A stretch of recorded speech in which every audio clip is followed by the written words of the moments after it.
तो हेलो, आप सबका वेलकम है केंतारो एक्सप्लेन्स में। आज मैं आपको एक्सप्लेन करने वाला हूँ बरसर्क ऑफ ग्लूटोनिका एपिसोड 1। तो यार एक्सप्लेनेशन को स्टार्ट करते हैं बिना टाइम वेस्ट किए। तो यार एपिसोड की शुरुआत में दिखाया जाता है कि एक लड़का बहुत सारे मॉन्स्टर को बहुत बेरहमी से मार रहा होता है और बोलता है और आते जाओ। अब सीन शिफ्ट होता है और दिखाया जाता है एक आदमी अपनी बग्गी में बैठ के कहीं जा रहा होता है, पर तभी बहुत सारे मॉन्स्टर उस पर हमला कर देते हैं और वो बोलता है कोई तो मदद करो मेरी। फिर यार वहाँ पे बहुत सारे योद्धा आ जाते और आते ही वो उस आदमी को बोलते हैं यहाँ से हम संभाल लेंगे, आप आगे जाओ। और वो सारे के सारे मॉन्स्टर्स को वहाँ पे मार देते हैं। अब वो लोग मॉन्स्टर्स को मार के शहर में आ रहे होते हैं, तभी एक लड़की का सीन दिखाया जाता है जो कि बोलता है कि ओ मॉन्स्टर का शिकार मैं तो कभी कर ही नहीं पाऊंगा। और वो ये भी सोचता है कि सब इस बेकार ग्लूटोनी स्किल्स की वजह से है, पर वो अंदर ही अंदर खुश भी होता है कि उसके पास कुछ काम करने के लिए होता है। अब शाम का सीन दिखाया जाता है जहाँ पर वेलरिक भाई बहन शहर में आ रहे होते हैं, तभी एक आदमी से गलती हो जाती तो वो तीनों भाई बहन उस पर गुस्सा हो जाते हैं और बोलते हैं कि इसे तो यहीं पे मार देना चाहिए, पर बड़े वाला भाई कहते हैं छोड़ो, आज के बाद ये गलती मत। अब वापस से उस लड़की का दिखाया जाता है जो गेट पे पहरेदारी कर रहा होता है। वेलरिक ब्रदर्स उनके पास जाते हैं और बोलते तुमने आज अपना काम ठीक से किया ना? तो वो बोलते हैं हाँ मैंने अच्छे से किया। फिर वो उसके आज के काम करने के पैसे देते हैं, पर पैसे देने के साथ उसके साथ बहुत बदतमीजी भी करते हैं, उसको मारने लगते हैं और बोलते तू बहुत नीच और घटिया इंसान है, मुझे तुम लोगों से नफरत है। वो लोग उसको मार ही रहे होते तभी एक लड़की पीछे से बोलती है बंद करो इसे मारना। तो वो बोलता है तुम्हें क्या प्रॉब्लम है? तो वो लड़की कहती है तुम होली नाइट्स को शोभा नहीं देता कि तुम कमजोरों को मारो। उस लड़की की बात सुनने के बाद वो लोग मुंह फुला के वहां से चले जाते हैं। अब उन लोगों के जाने के बाद वो लड़की उस लड़के के पास आती है और पूछती है क्या तुम ठीक हो? तो वो लड़का बोलता है हाँ मैं ठीक हूँ।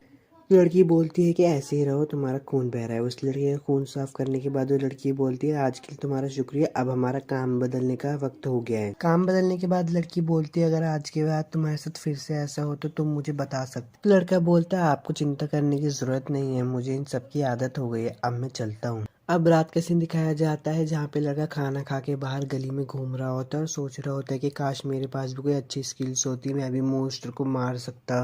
अब वो सोच ही रहा होता है तभी महल में कुछ चोर घुस जाते हैं। तो वो जल्दी से जाके लेडी रोक्शी को बताता है और वो कहती है ठीक है तुम यहीं पे रुको, मैं उन्हें पकड़ने जाती हूँ। अब वो लड़की अंदर जाती है तभी एक चोर बाहर आ जाता है। वो लड़का सोचता है मैं भाग नहीं सकता, अगर मैं भागा तो लेडी रोक्शी खतरे में पड़ जाएगी, इसलिए वो हिम्मत करके उस चोर को जान से मार देता है। तभी वो हैरान हो जाता है क्योंकि उसकी ग्लूटनी स्किल्स एक्टिवेट हो जाती है और उसकी लेवल बढ़ जाती है। अब लेडी रोक्शी आते ही फेट से पूछती है क्या तुम ठीक हो? पर फेट हैरान हो जाता है क्योंकि फेट उनके मन की बात सुन पा रहा है और वो सोचता है कि मेरे साथ क्या हो रहा है, मुझे इनके मन की आवाज क्यों सुनाई दे रही है। तो वो लड़की कहती है शुक्रिया, तुम्हारी वजह से मेरी बहुत मदद हुई, तुम्हारा मुझ पे एहसान है। तो वो लड़की कहती है कि मैं तुम्हारे लिए कुछ करना चाहती हूँ, क्या तुम हार्ट फैमिली के लिए काम करना चाहोगे या फिर तुम मरते दम तक वेलरिक फैमिली के साथ ही काम करना चाहो? फिर वो लड़का खुशी से बोलता है हाँ मैं आपके साथ जरूर काम करना चाहूँ। अब लड़का रात को बेड पे बैठ के सोच रहा होता है और बोलता है कि मेरी ग्लूटोनी स्किल्स कैसे खुल गई। अब सुबह का सीन दिखाया जाता है जहाँ पे लड़का हथियार खरीदने के लिए आया होता है। तभी दुकान का मालिक पूछता है तुम्हें किस तरीके की तलवार चाहिए? तो लड़का बोलता है जो 5 सिल्वर में आ जाए मुझे वो तलवार। तो वह आदमी बोलता है 5 सिल्वर में कोई तलवार नहीं है, ये पीछे कुछ कबाड़ा पड़ा है वहीं पे तुम ढूंढ। अब लड़का पीछे कचरे में तलवार ढूंढ ही रहा होता है तभी उसे एक काली तलवार मिलती है और वो ये बोलती है मुझे चुन लो। अब वो तलवार खरीद लेता है और वापस से सीन शिफ्ट होता है जहाँ पे हमें वेलरिक भाई बहन का दिखाया जाता है जिसमें उसकी बहन बोल हार्ट फैमिली चाहती है कि फेट उनके वहाँ पे काम करे। तभी उसका बड़ा भाई बोलता है इससे कोई फर्क नहीं पड़ता, हमारे लिए काम करने के लिए बहुत लोग हैं। अब सीन वापस से शिफ्ट होता है जहाँ पे फेट बहुत सारे मॉन्स्टर्स को मार रहा होता है अपनी तलवार की मदद से। मॉन्स्टर्स को मारने के बाद वो लड़का कहता है ये सब मैं कैसे कर पा रहा हूँ? तो उसकी तलवार बोलती है कि तुम्हें ग्लूटोनी स्किल्स को शुक्रिया बोलना चाहिए क्योंकि वो लोगों की स्टैट्स और उनके एक्सपीरियंस चुराती है, इसलिए तुम लेवल 1 पर हो। फिर उसकी तलवार कहती है जाने से पहले इन मॉन्स्टर्स के कान काट लो, तुम्हें इनसे पैसे मिलेंगे। अब वो पैसे लेके जा ही रहा होता है तभी उसे एक आदमी दिखता है जो कि एक बच्चे को किडनैप करके लेके जा रहा होता है। वो लड़की उस लड़के को तो फेट उसकी मन की आवाज सुन लेता है जिसमें वो लड़की कहती है प्लीज मुझे बचाओ। तो फेट उनका पीछा करता है और जहाँ पे वो उस लड़की को लेके जाता है उसके पीछे चला जाता है। तो फेट देखता है कि वो आदमी उस बच्ची को बहुत बुरी तरीके से टॉर्चर कर रहा होता है, ये उससे देखा नहीं जाता और वो बोलता है कि मैं अपनी तरह और किसी बच्चे को परेशान नहीं होने दूंगा। तो यार एपिसोड 1 तो ख़त्म हो गया। अगर आपको वीडियो अच्छी लगे तो यार लाइक और सब्सक्राइब ज़रूर करना और मुझे ये भी बताना कि मैं अगली एनीमे कौन से एक्सप्लेन करूँ। तो यार तब तक के लिए मिलता हूँ आपसे एपिसोड 2 में, बाय। तो मेरे भाई लोग यार कैसे हो आप सब लोग? आज मैं आपको एक्सप्लेन करने वाला हूँ बरसर्क ऑफ ग्लूटोनिका एपिसोड 2। तो चलिए यार एक्सप्लेनेशन को स्टार्ट करते हैं बिना टाइम वेस्ट किए। एपिसोड की शुरुआत में दिखाया जाता है कि एक लड़की किडनैप होती है और एक आदमी उसे बहुत बेरहमी से मार रहा होता है। तभी वो 2 मिनट के लिए बाहर जाता है, फेट उसे आ जाता है बचाने के लिए और कहता है कि अब तुम्हें डरने की जरूरत नहीं। अब फेट उस बच्ची की चैन खोल के बोलता है कि चलो यहाँ से। तभी उसके पीछे वो आदमी खड़ा होता है और बोलता है कि मेरी कभी कभी तुम जैसे गधों से मुलाकात होती है जो अपने आप को इंसाफ कर समझते हैं। अब फेट उस बच्ची को बचाने के लिए अपनी तलवार निकाल ही लेता है। तभी वो आदमी कहता है कि अरे तू जरा खुद को देख, क्या तू उस बच्ची को बचाते हुए लड़ पाएगा। तभी फेट सोचता है कि हाँ। तो फेट सोचता है कि पहले मुझे इस बच्ची को किसी सुरक्षित जगह पे लेके जाना होगा। अब फेट खुद से बात ही कर रहा होता है। तभी उसकी तलवार जवाब देती है और बोलती है कि फेट मेरे पास एक आइडिया है, आगे जाके छुप जाओ। उसे लगता है कि तुम कमजोर हो, हम उसकी कमजोरी का फायदा उठाएंगे। तो लड़का उसकी चोट में तलवार घुसा के बोलता है कि बता किस चूतिए ने तुझे ये काम दिया है। तो वो बोलता है कि मैं बताता हूँ। तो आदमी बताता है कि मैंने ये काम हार्डो के कहने पे किया है। तो फेट समझ जाता है कि हार्डो कौन है, जिसने उसे बचपन में बहुत परेशान किया था। अब उसे जान से मार के उस बच्ची को लेके बाहर चला जाता है। अब फेट उस बच्ची को अपना नाम बताता है और उस बच्ची के पेट से आवाज आती है। तो फेट समझ जाता है कि इसे भूख लग रही है, इसलिए वो उसे मीट खिलाने के लिए ले जाता है। अब सहारा मीट खाते खाते रो रही होती है। तो फेट कहता है कि तुम मेरी भी खा लो। तो सहारा कहती है ठीक। अब फेट सहारा को उसके घर पे ले जाता है और उससे ये भी बोलता है कि अगर तुम चीजों का हंस के सामना करोगे तो तुम हमेशा खुश रहोगी। अब सहारा को घर छोड़ने के बाद फेट रास्ते में होता है और उसकी तरह उसको बोलती है बधाई हो, तुमने अपनी पहली टेक्निकल स्किल हासिल कर ली है। अब फेट सोच ही रहा होता है कि मुझे कैसे न कैसे करके ताकतवर बनना ही होगा। तभी उसकी तलवार बोलती है कि फेट तुम्हारा कल हार्ट फैमिली में पहला दिन है ना काम करने का। तो फेट बोलता है हाँ। तो उसकी तलवार बोलती है कि तुम ऐसे जाओगे वहां पे काम करने। तो फेट चिल्ला के बोलता है कि ओ शिट, मैं तो भूल ही गया। अब सुबह का सीन दिखाया जाता है जहाँ पे फेट अच्छे कपड़े पहनकर हार्ट फैमिली में आता है क्योंकि आज उसका पहला दिन है काम करने का। अब फेट जैसे ही अंदर जाता है तो वो बहुत हैरान हो जाता है क्योंकि वो जगह बहुत बड़ी थी। अब लेडी रोक्शी आती है और बोलती है कि तुम आ गए, मैं तुम्हारा ही इंतजार कर रही थी, मुझे खुशी हुई कि तुम आए। फेट लेडी रॉक्सी को देख ही रहा होता है। तो लेडी रॉक्सी बोलती है क्या बात है। तो फेट बोलता है कि आप बहुत खूबसूरत लग रही हो, इसलिए मेरी बोलती ही बंद हो गई। तो लेडी रॉक्सी बोलती है कि कभी कभी अच्छे कपड़े पहन लेने चाहिए। अब सीन शिफ्ट हो जाता है और फेट अपने काम करने लगता है। अब काम कर ही रहा होता है तभी बूढ़े अंकल आगे बोल पहले हमें लगा था कि तुम एक पागल हो जो अपनी तलवार से बात करते हो और तुम मीट खाते वक्त भी हिचकिचा रहे थे। तो फेट बोलता है कि वो मैंने 5 साल बाद मीट खाई थी इसलिए। अब वो तीनों बात कर रहे होते हैं तभी फेट के पेट से आवाज जाने लगते हैं। तो वो दोनों बूढ़े आदमी बोलते हैं अभी तो हमने खाना खाया था, क्या तुमने खाना खाया था। तो फेट बोलता है हाँ मैंने जरूर खाया था, मुझे इसलिए भूख लग रही है क्योंकि अभी मैं बड़ा हो रहा हूँ ना। अब एक औरत आती है और बोलती है फेट को तुम्हें मालकिन बुला रही। अब लेडी रोक्सी फेट से पूछती है कि तुम्हें 1 हफ्ता होने वाला है काम करते करते, क्या तुम्हें इस काम की आदत हो गई है। पर फेट तो खुद ही कुछ न कुछ सोच रहा होता है। तो फेट हैरान होकर बोलता है कि मेरे पिताजी भी मुझे फे बुलाया करते थे। अब फेट और लेडी रोक्सी बात कर ही रहे होते हैं तभी फेट को चक्कर आ जाता है। अब फेट उठता है और वो अपने कमरे में होता है। तो वो जाके अपनी तलवार से पूछता है कि हे ग्रेट, क्या हो रहा है ये मुझे, पहले तो मैं इस भूख को संभाल लेता था। तो उसकी तलवार बोलती है कि तुम अब पूछने आए हो, अगर एक बार ग्लूटोनी स्किल्स को आत्मा को खाने की आदत लग जाए तो फिर उसे कोई नहीं रोक सकता। तुम जितनी ज्यादा आत्माओं को खाओगे उतनी ही ज्यादा ताकतवर बनोगी।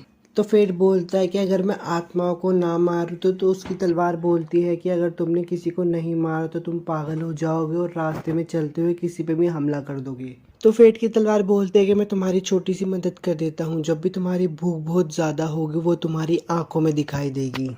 अब वो जंगल में जाता है और बहुत सारे मॉन्स्टर्स को मार देता है और ये भी बोलता है कि मैं इसे फिर से महसूस नहीं करना चाहता। तो उसकी तलवार बोलती है कि तुम्हें मॉन्स्टर्स को मारना ही पड़ेगा अगर तुम्हें महसूस नहीं करना। अब वो अपनी तलवार से बात कर ही रहा होता है, वहां पे तभी एक गोबलिन किंग आ जाता है। उसकी तलवार बोलती है कि तुम इसे मार दो। तो वो गोबलिन किंग को भी मार देता है। अब फेट की तलवार उससे बोलती है कि अगर तुम मुझे अपने सारे स्टैट्स दे दो तो मैं अपने नए रूप में आ जाऊंगा। तो फेट बोलता है कि एक नया रूप मैं देखना चाहता हूँ। जब फेट को पता चलता है कि उसे अपने सारे पॉइंट्स देने पड़ेंगे तो वो मना कर देता है। पर उसकी तलवार बोलती है कि अगर तुमने मुझे अपने पॉइंट नहीं दिए तो हमारा कॉन्ट्रैक्ट तोड़ना होगा। तो फेट बोलता है कि मेरे पास और कोई चारा नहीं और वो अपने सारे पॉइंट उस तलवार को दे देता है। अपने सारे पॉइंट देने के बाद उसकी तलवार एक नए रूप में आ जाती है और वो तलवार से बो बन जाती है।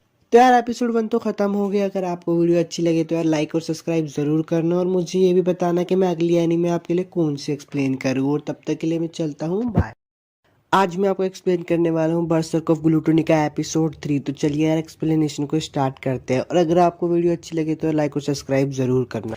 एपिसोड की शुरुआत में कहा जाता है कि एक लड़की गेट के अंदर घुसने की कोशिश कर रही होती है, तो फेट बोलता है कौन है वहाँ पर। वो लेडी रॉक्सी होती है और वो फेट को बोलती है तुमने तो मुझे डरा ही दिया। फेट बोलता है कि आपने ऐसे कपड़े पहन रखे हैं इसलिए मैं पहचान नहीं पा रहा, क्या आप कैसल जा रही हो। लेडी रॉक्सी बोलती है कि अब तुम्हें पता चल गया है तो मैं तुम्हें बता ही देती हूँ, मैं शहर में कुछ खुफिया चीज करने जा रही हूँ। तो फेट बोलता है अच्छा तो आपने इसलिए भेष बदला है। लेडी रॉक्सी बोलती है कि किसी को बताना मत, और हारू को तो बिल्कुल भी पता नहीं चलना चाहिए। तो फेट बोलता है ठीक है मैं किसी को नहीं बताऊंगा। अब फेट बोलता है कि मैंने आपका वक्त बर्बाद कर दिया, मुझे माफ कर दो, मैं अपने काम पे चलता हूँ। पर लेडी रॉक्सी बोलती है रुको, मेरे पास एक जबरदस्त आइडिया, क्यों ना तुम भी मेरे साथ चलो। वो दोनों गली के बीच में होते और फेट उसे बार बार रॉक्सी बुला रहा होता है। तो लेडी रॉक्सी बोलती है कि मुझे बार बार लेडी रॉक्सी मत बोलो वरना सब लोग पहचान जाएंगे, मुझे सोचने दो, तुम मुझे लैक्सी बुला सकते हो। अब फेट बोलता है कि बकवास मत करो, चुप रहो। तो लेडी रॉक्सी बोलते है कि मुझे माफ कर देना बकबक करने के लिए। तो फेट बोलता है नहीं नहीं मैं आपको नहीं बोल रहा था, आप बकबक बिल्कुल नहीं करती।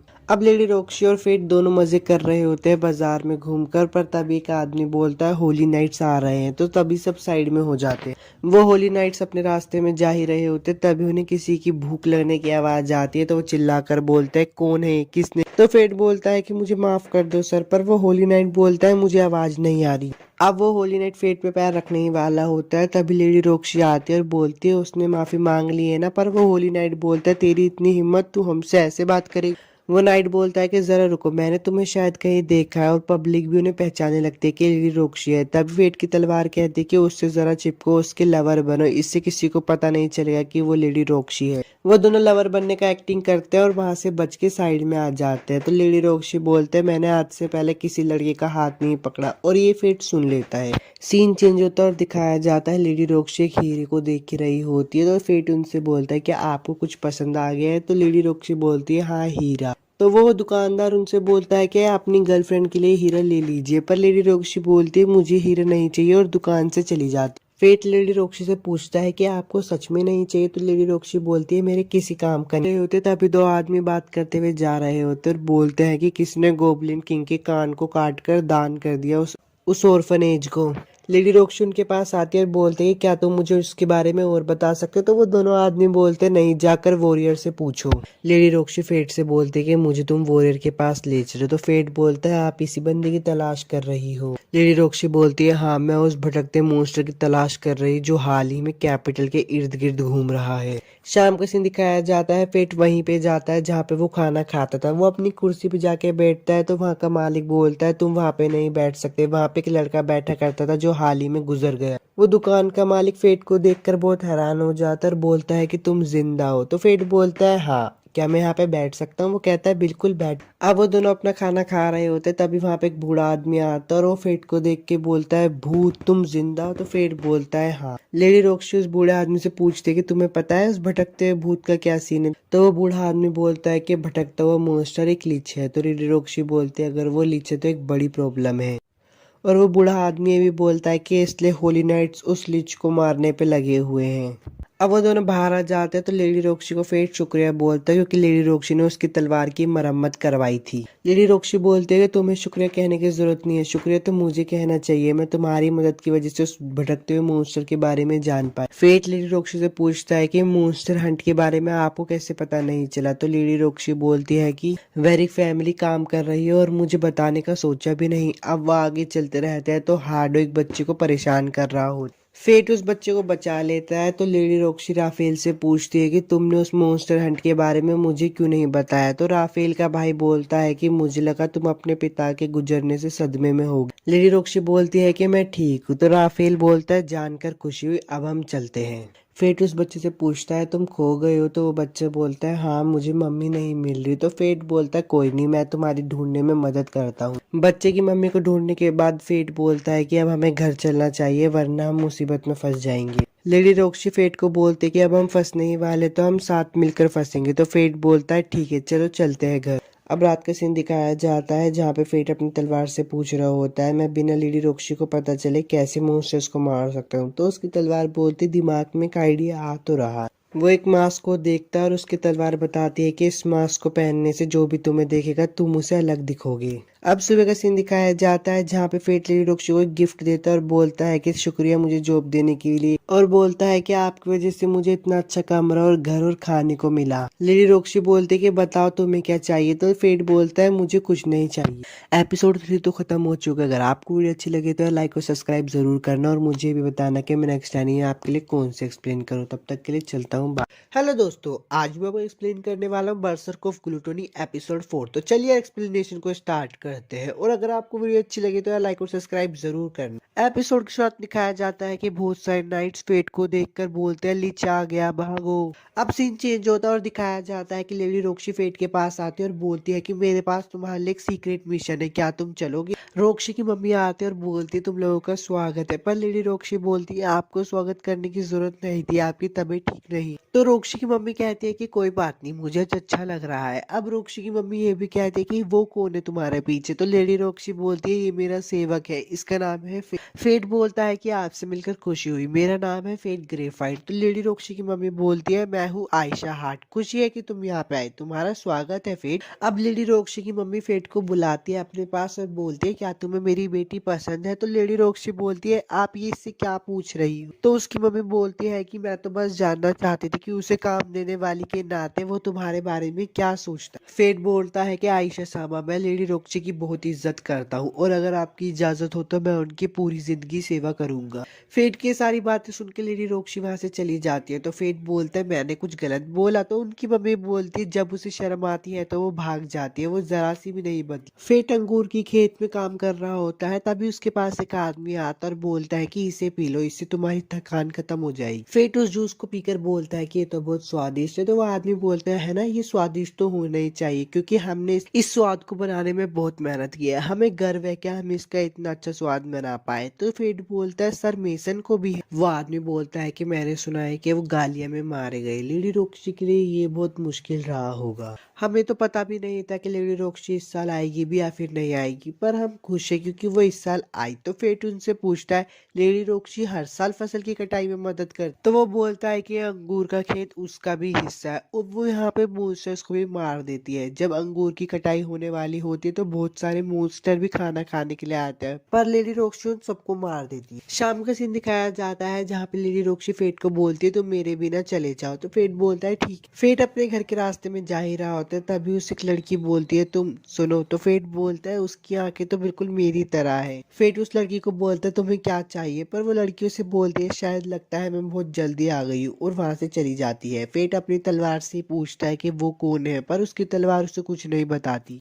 लेडी रोक्सी वहां पे आ जाती है। तो फेट उसे बोलता है आपको तो कुछ काम था, पर लेडी रोक्सी बोलते हैं मैं अंगूर लेने गई थी। लेडी रोक्सी उस लड़की को देखकर बोलती है ये तो एक गालिया है। फेट बोलता है मुझे तो लगा था गालियां तबाह हो गए। अब सीन चेंज होता है, गांव वाले इकट्ठे होते तो देखते उनके सारे के सारे खेतों को बर्बाद कर दिया था। सीन चेंज होता है और दिखाया जाता है लेडी रोक्सी और फेट एक साथ शिकार पर गए होते हैं। तो फेट देखता है वहां पे इतना बड़ा मॉन्स्टर आ जाता है और उसकी तलवार बोलती है उस मॉन्स्टर को देख के तुम्हें भूख लग गई ना। फेट परेशान होकर बोलता है कि मैं अपना ये रूप लेडी रोक्सी को नहीं दिखा सकता। अब वो लोग वापिस से गाँव में आ जाते हैं और लोग बोलते हैं उसे इतने बड़े मॉन्स्टर को कौन मारेगा। तो लेडी रोक्सी बोलती है आप सब चिंता मत करिए, मैं उसे मार दूंगी क्योंकि मैं एक होली नाइट हूँ। रोक्सी की टीम उसके पास आकर बोलती है कि हमें उस मॉन्स्टर को मारने के लिए तैयारी करने में पूरा एक दिन लग जाएगा। तो रोक्सी बोलते है कोई बात नहीं, आप अपना पूरे समय ले ली। फेट बोलता है कि मैं अभी इतना ताकतवर नहीं हूँ कि लेवल 50 के मॉन्स्टर को मार सकूं, पर मुझे कुछ न कुछ तो करना ही होगा। अब रात को फेट आता है और उस बड़े मॉन्स्टर और उसके साथी को मार देता है। तो फेट को चक्कर आने लगता है। वो अपनी तलवार से पूछता है ये क्या हो रहा है। तो उसकी तलवार बोलती है तुमने एक बहुत बड़ी सोल को खाया है इसलिए तुम्हें ओवरलोड हो गया। फेट की तलवार उसे बोलती है फेट खुद को संभालो वरना हालत और खराब हो जाएगी।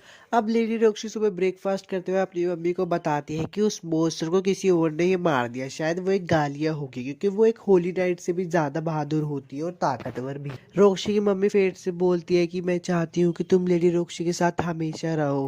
फेट बोलता है पर मेरे जैसा कोई। तो रोक्सी की मम्मी बोलते हैं मैं ये नहीं कह रहा कि तुम्हारे पास गौरवीय शक्ति होनी चाहिए या फिर तुम्हारे पास कोई होली नाइट जैसी ताकत हो, मेरे पास ज्यादा टाइम नहीं बचा इसलिए मैं चाहती हूँ कि तुम रोक्सी का साथ दो। फेट और रोक्सी अब वहां से आ जाते हैं। अब रात का सीन दिखाया जाता है जहाँ पे फेट कुछ गोबलिन को मारकर कह रहा होता है मेरी भूख तो शांति नहीं हो रही। तो उसकी तलवार बोलती है कि तुम्हारी स्किल को अब बड़ी आत्माओं को खाने की आदत लग गई, इसलिए छोटी आत्माओं से अब तुम्हारा काम नहीं चलेगा। फेट, वक्त निकलता जा रहा है, तुम्हें सही समय पर सोचना होगा। रोक्शी अपने पापा की कब्र पे जाती है और बोलती है मुझे गालिया को ढूंढने के लिए चुना गया है, पर उसके पीछे से फेट बोलता है प्लीज ऐसा मत करिए, आप वहाँ पे मत जाइए। पर रोक्शी बोलती है कि मैंने जाने का फैसला कर लिया है, अब मैं जाकर ही रहूंगी। एपिसोड 4 तो खत्म हो गया। अगर आपको वीडियो अच्छी लगे तो लाइक और सब्सक्राइब जरूर करो और मुझे भी बताओ कि मैं नेक्स्ट टाइम भी आपके लिए कौन सी एक्सप्लेन करूँ।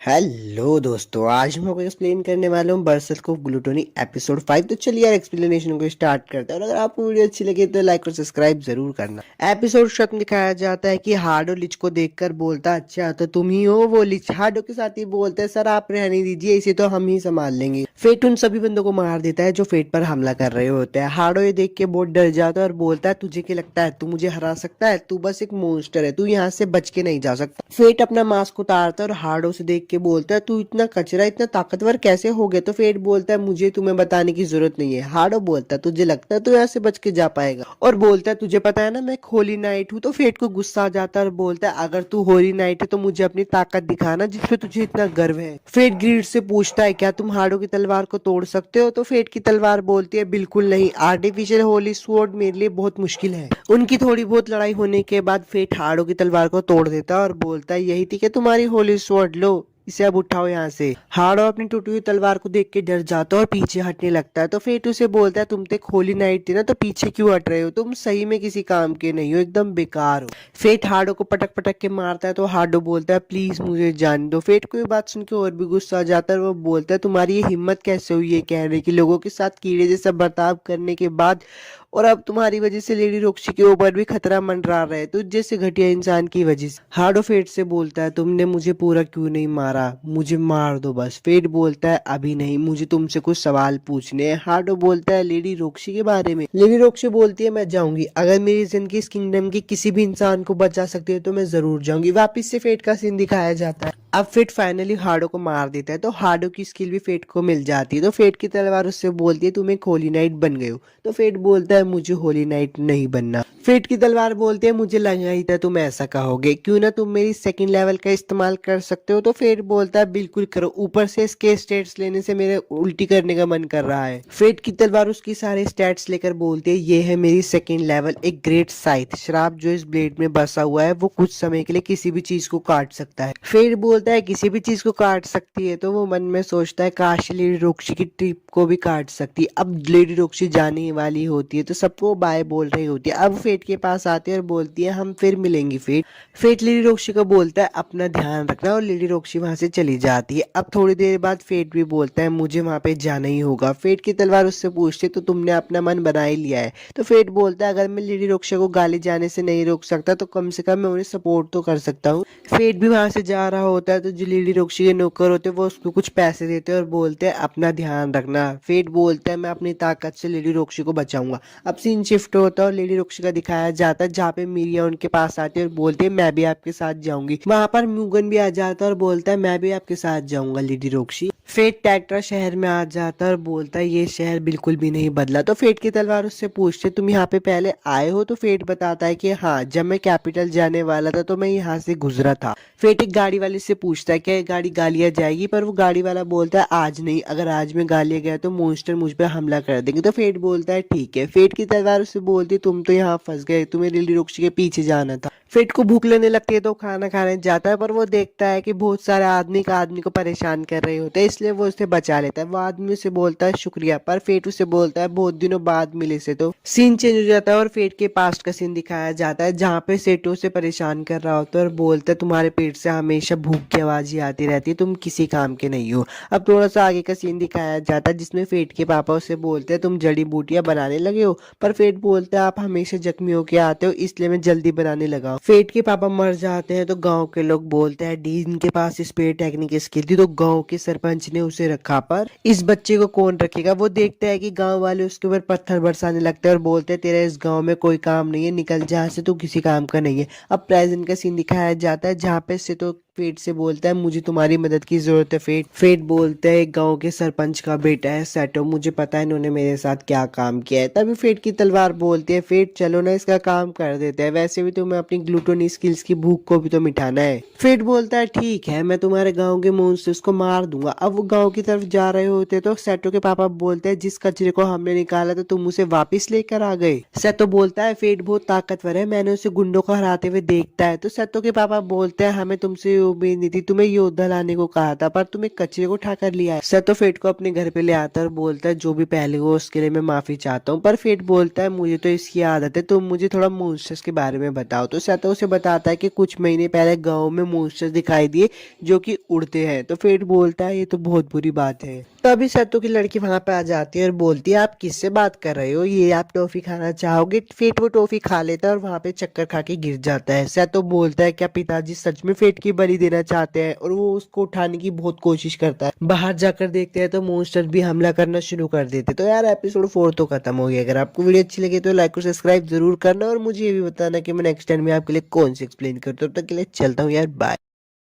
बरसर्क ऑफ ग्लूटनी एपिसोड 6 में आप सभी का स्वागत है। अगर आपने पुराने पार्ट्स नहीं देखे तो यार क्या कर रहे हो, पहले उन्हें देखो ना। जाके एक्सप्लेनेशन को शुरू करते हैं। अगर वीडियो अच्छी लगे तो लाइक और सब्सक्राइब जरूर करना। सेटो फेट को उठाने के लिए दवाइयां बना रहा होता है। अब फेट उठ भी जाता है। फेट उठकर पूछता है हम कहाँ हैं। सेटो बताता है कि हम घर में हैं, तुम्हें नींद की दवाई पिलाई गई थी जिससे तुम सो गई। सेटो बोलता है मुझे माफ कर देना, ये सब मेरे पिताजी ने किया है। फेट बोलता है तुम घर के अंदर ही रहना, इन मॉन्स्टर को तो मैं दिखता हूँ, और बाहर जाकर सारे मॉन्स्टर को मार देता है। मारते मारते सुबह हो जाती है। फिर सत्य बोलता है कि मेरे पिताजी मारे गए, गांव में बहुत सारे लोग मारे गए, बस कुछ ही बच पाए जैसे कि मैं, मेरे गांव का खात्मा हो गया। फेट बोलता है रुको मुझे जरा देखने दो। फेट भी उस पूरी जगह को अच्छे से स्कैन कर लेता है और बोलता है हाँ तुम सच में कह रहे हो, यहाँ का खात्मा पूरी तरीके से होता है। वो मिट्टी को भी हाथ में लेता है और बोलता है अब इस मिट्टी में कोई जान नहीं बची, यहाँ पे तुम कुछ भी नहीं उगा पाओगे। सतो उससे पूछता है क्या तुम आइडेंटिफाई का भी इस्तेमाल कर सकते हो। तो फेट बोलता है हाँ।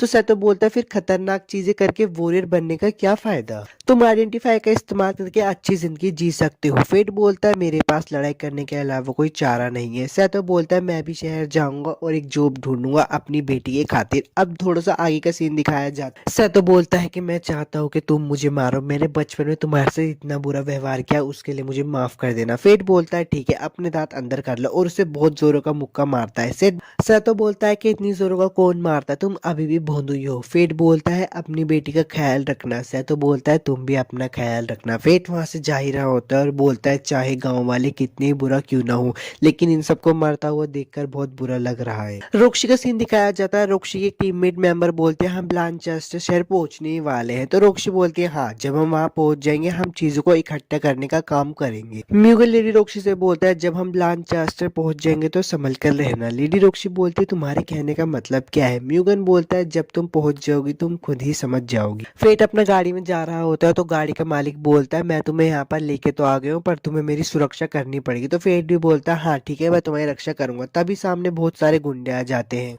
वो गुंडे फेट से बात कर रहे होते हैं, पीछे से गालियां आ जाती है और उन सबको हवा में उड़ा देती है। फेट उसे देखकर बोलती तुम तो वही हो ना। गालियां बोलती मैंने तुम्हें इन गुंडों से बचाया, तुम्हें मेरा एहसानमंद होना चाहिए। और उस गाड़ी के मालिक से पूछते क्या मैं भी तुम्हारे साथ चल सकती हूँ। गाड़ी का मालिक बोलता है बिल्कुल, जब आपने हमारी मदद की है तो हम आपको लेकर चलेंगे। गालियां भी उनके साथ चली जाती है। वो लोग रास्ते में सफर कर ही रहे होते हैं। गालियां फेट से पूछते हैं मुझे तुम्हारा नाम नहीं पता। तो फेट बोलता है मेरा नाम है फेट ग्रेफाइट। गालियां बोलती है अच्छा फेट ऑफ ग्लूटोनी। फेट बोलता है ये सब तुम्हें कैसे पता। तो गालियां बोलते मेरे पास भी डेडली सिन की स्किल है तो मैं बता सकती हूँ। फेट बोलता है डेडली सिन। तो माइन बोलते क्या तुम्हें फेट ने बताया नहीं। अब वो अपने बारे में बताती है। वो बोलते मैं हूँ माइन ऑफ रेथ, तुमसे मिलके अच्छा लगा, मुझे भूख लग रही है। फेट अपने पापड़ निकालता है और बोलता है क्या तुम खाना चाहोगी। फेट बोलता है सारा मत खाओ मेरे लिए भी छोड़ो। तभी गाड़ी का मालिक बोलता है हम शहर पहुंचने वाले। तभी एक लड़के का नाटक शुरू हो जाता है। वो गाड़ी का मालिक बोलता है कितनी बेकार एक्टिंग कर रहा है। तो फेट बोलते कि वही है जिसे लेडी रोक्शी लीड करने वाली है। तो वो आदमी बोलता है हाँ लेडी रोक्शी बस यहाँ पे पहुंचने वाली है। फेट की तलवार उस पर हंसते और बोलते तुम तो लेडी रोक्शी के पीछे जाने वाले थे, तुम तो उससे आगे निकल गए।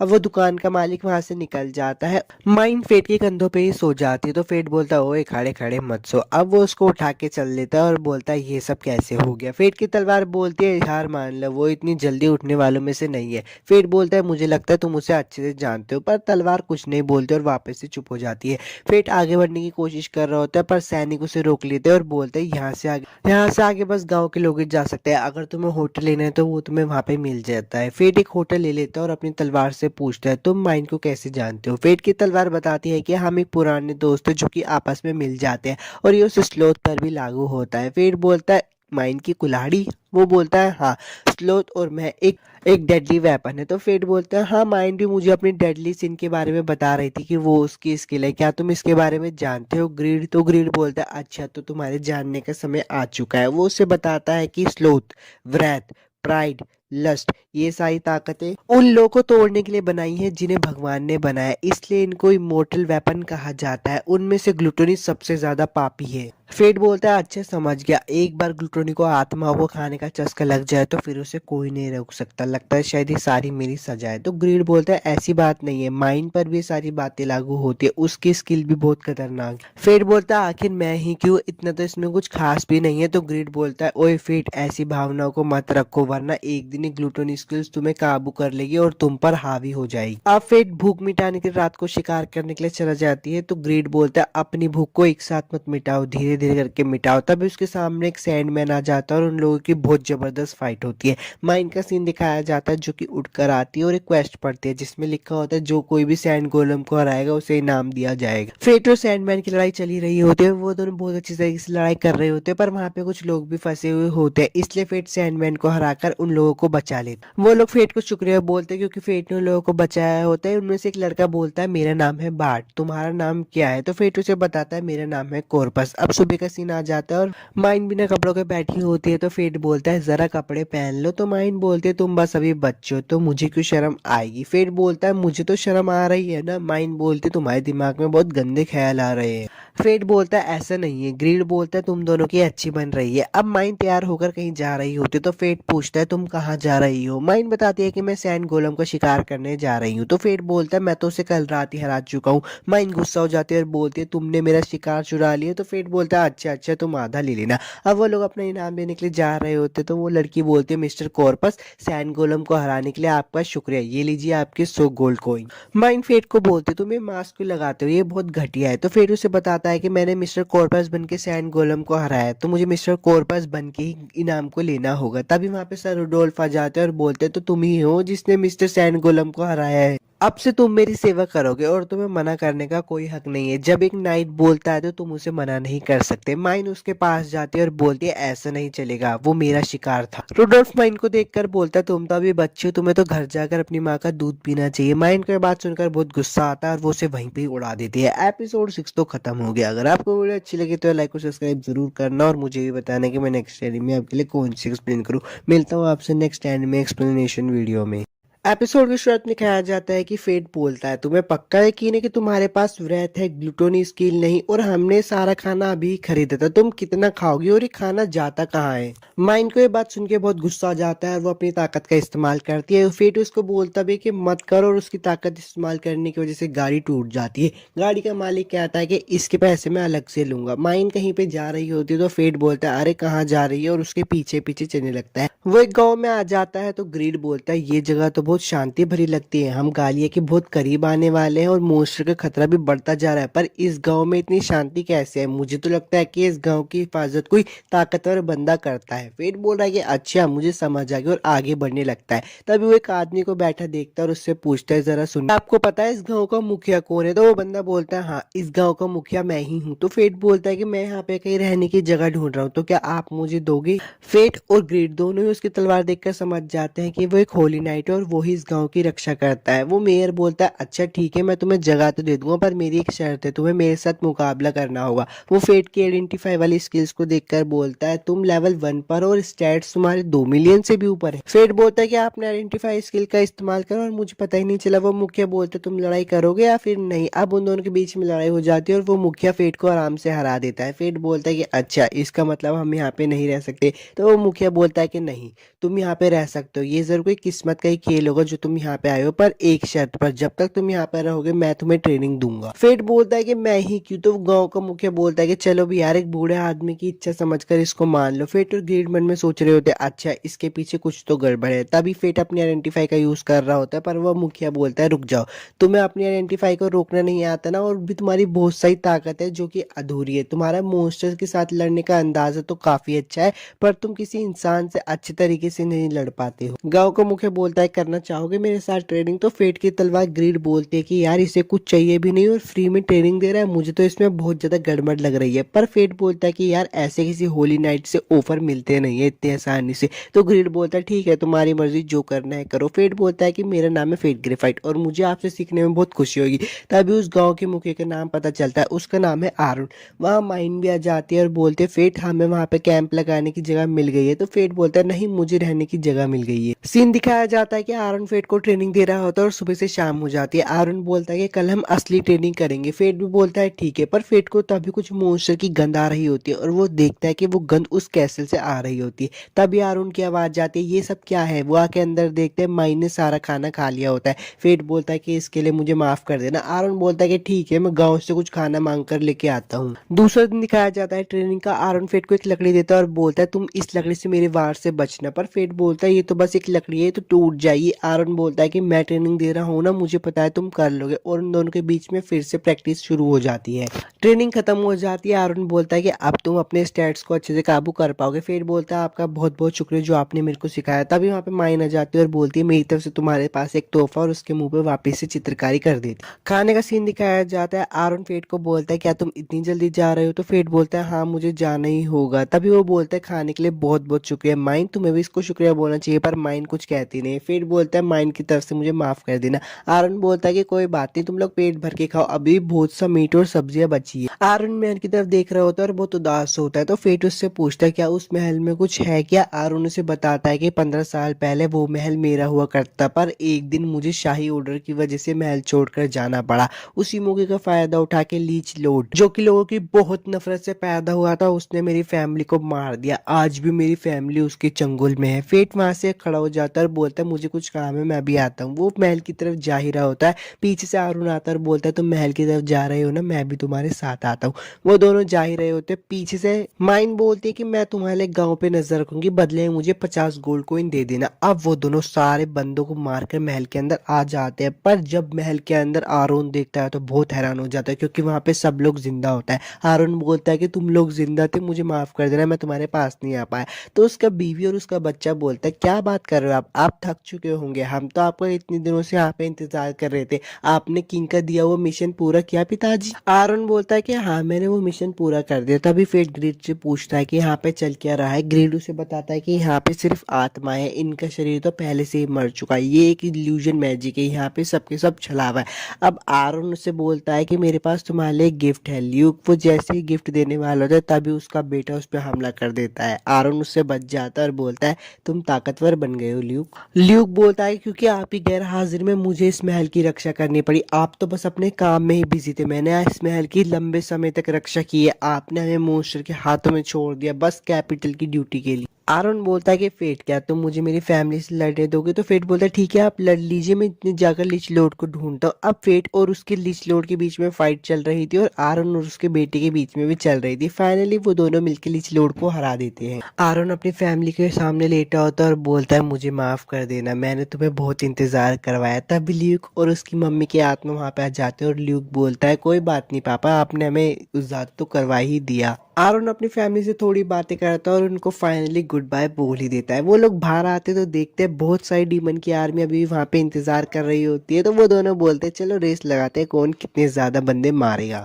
सुबह हो जाती है और माइंड गुस्सा हो रही होती है और बोलते तुम लोगों ने बहुत देर लगा दी। फेट बोलता है कि शांत हो जाओ, गुस्सा मत करो। तभी आरुण उसके हाथ में उसकी फीस रख देता है और बोलता है माफ कर देना, हमने देर कर दी। आरुण ये भी बोलता है कि अच्छा मुझे याद आ गया, मैंने तुम्हें कहा देखा था 50 साल पहले जब इस गाँव पे डीमन ने हमला किया था, तब तुम यहाँ पे बचाने आई थी, तुम तब भी एक वॉरियर की तरह लगती थी और अब भी एक वॉरियर की तरह लगती हो। माइन बोलते तुम्हारी नजर अच्छी है आरोन, 1000 साल की ट्रेनिंग से आरोन तुम मुझ तक पहुंच सकते हो। आरोन फेट को बोलता है कि सुनो, जब तुम्हारी जर्नी खत्म हो जाए तो तुम यहाँ पे वापस लौट कर आ जाना, मैं तुम्हें कुछ जरूरी बात बताना चाहता हूँ। और ऐसे ही फेट और माइन अपनी जर्नी को कंटिन्यू रखते हैं आरोन को बाय बोलकर। एपिसोड 7 तो खत्म हो गया। वीडियो अच्छी लगी तो लाइक और सब्सक्राइब जरूर करते।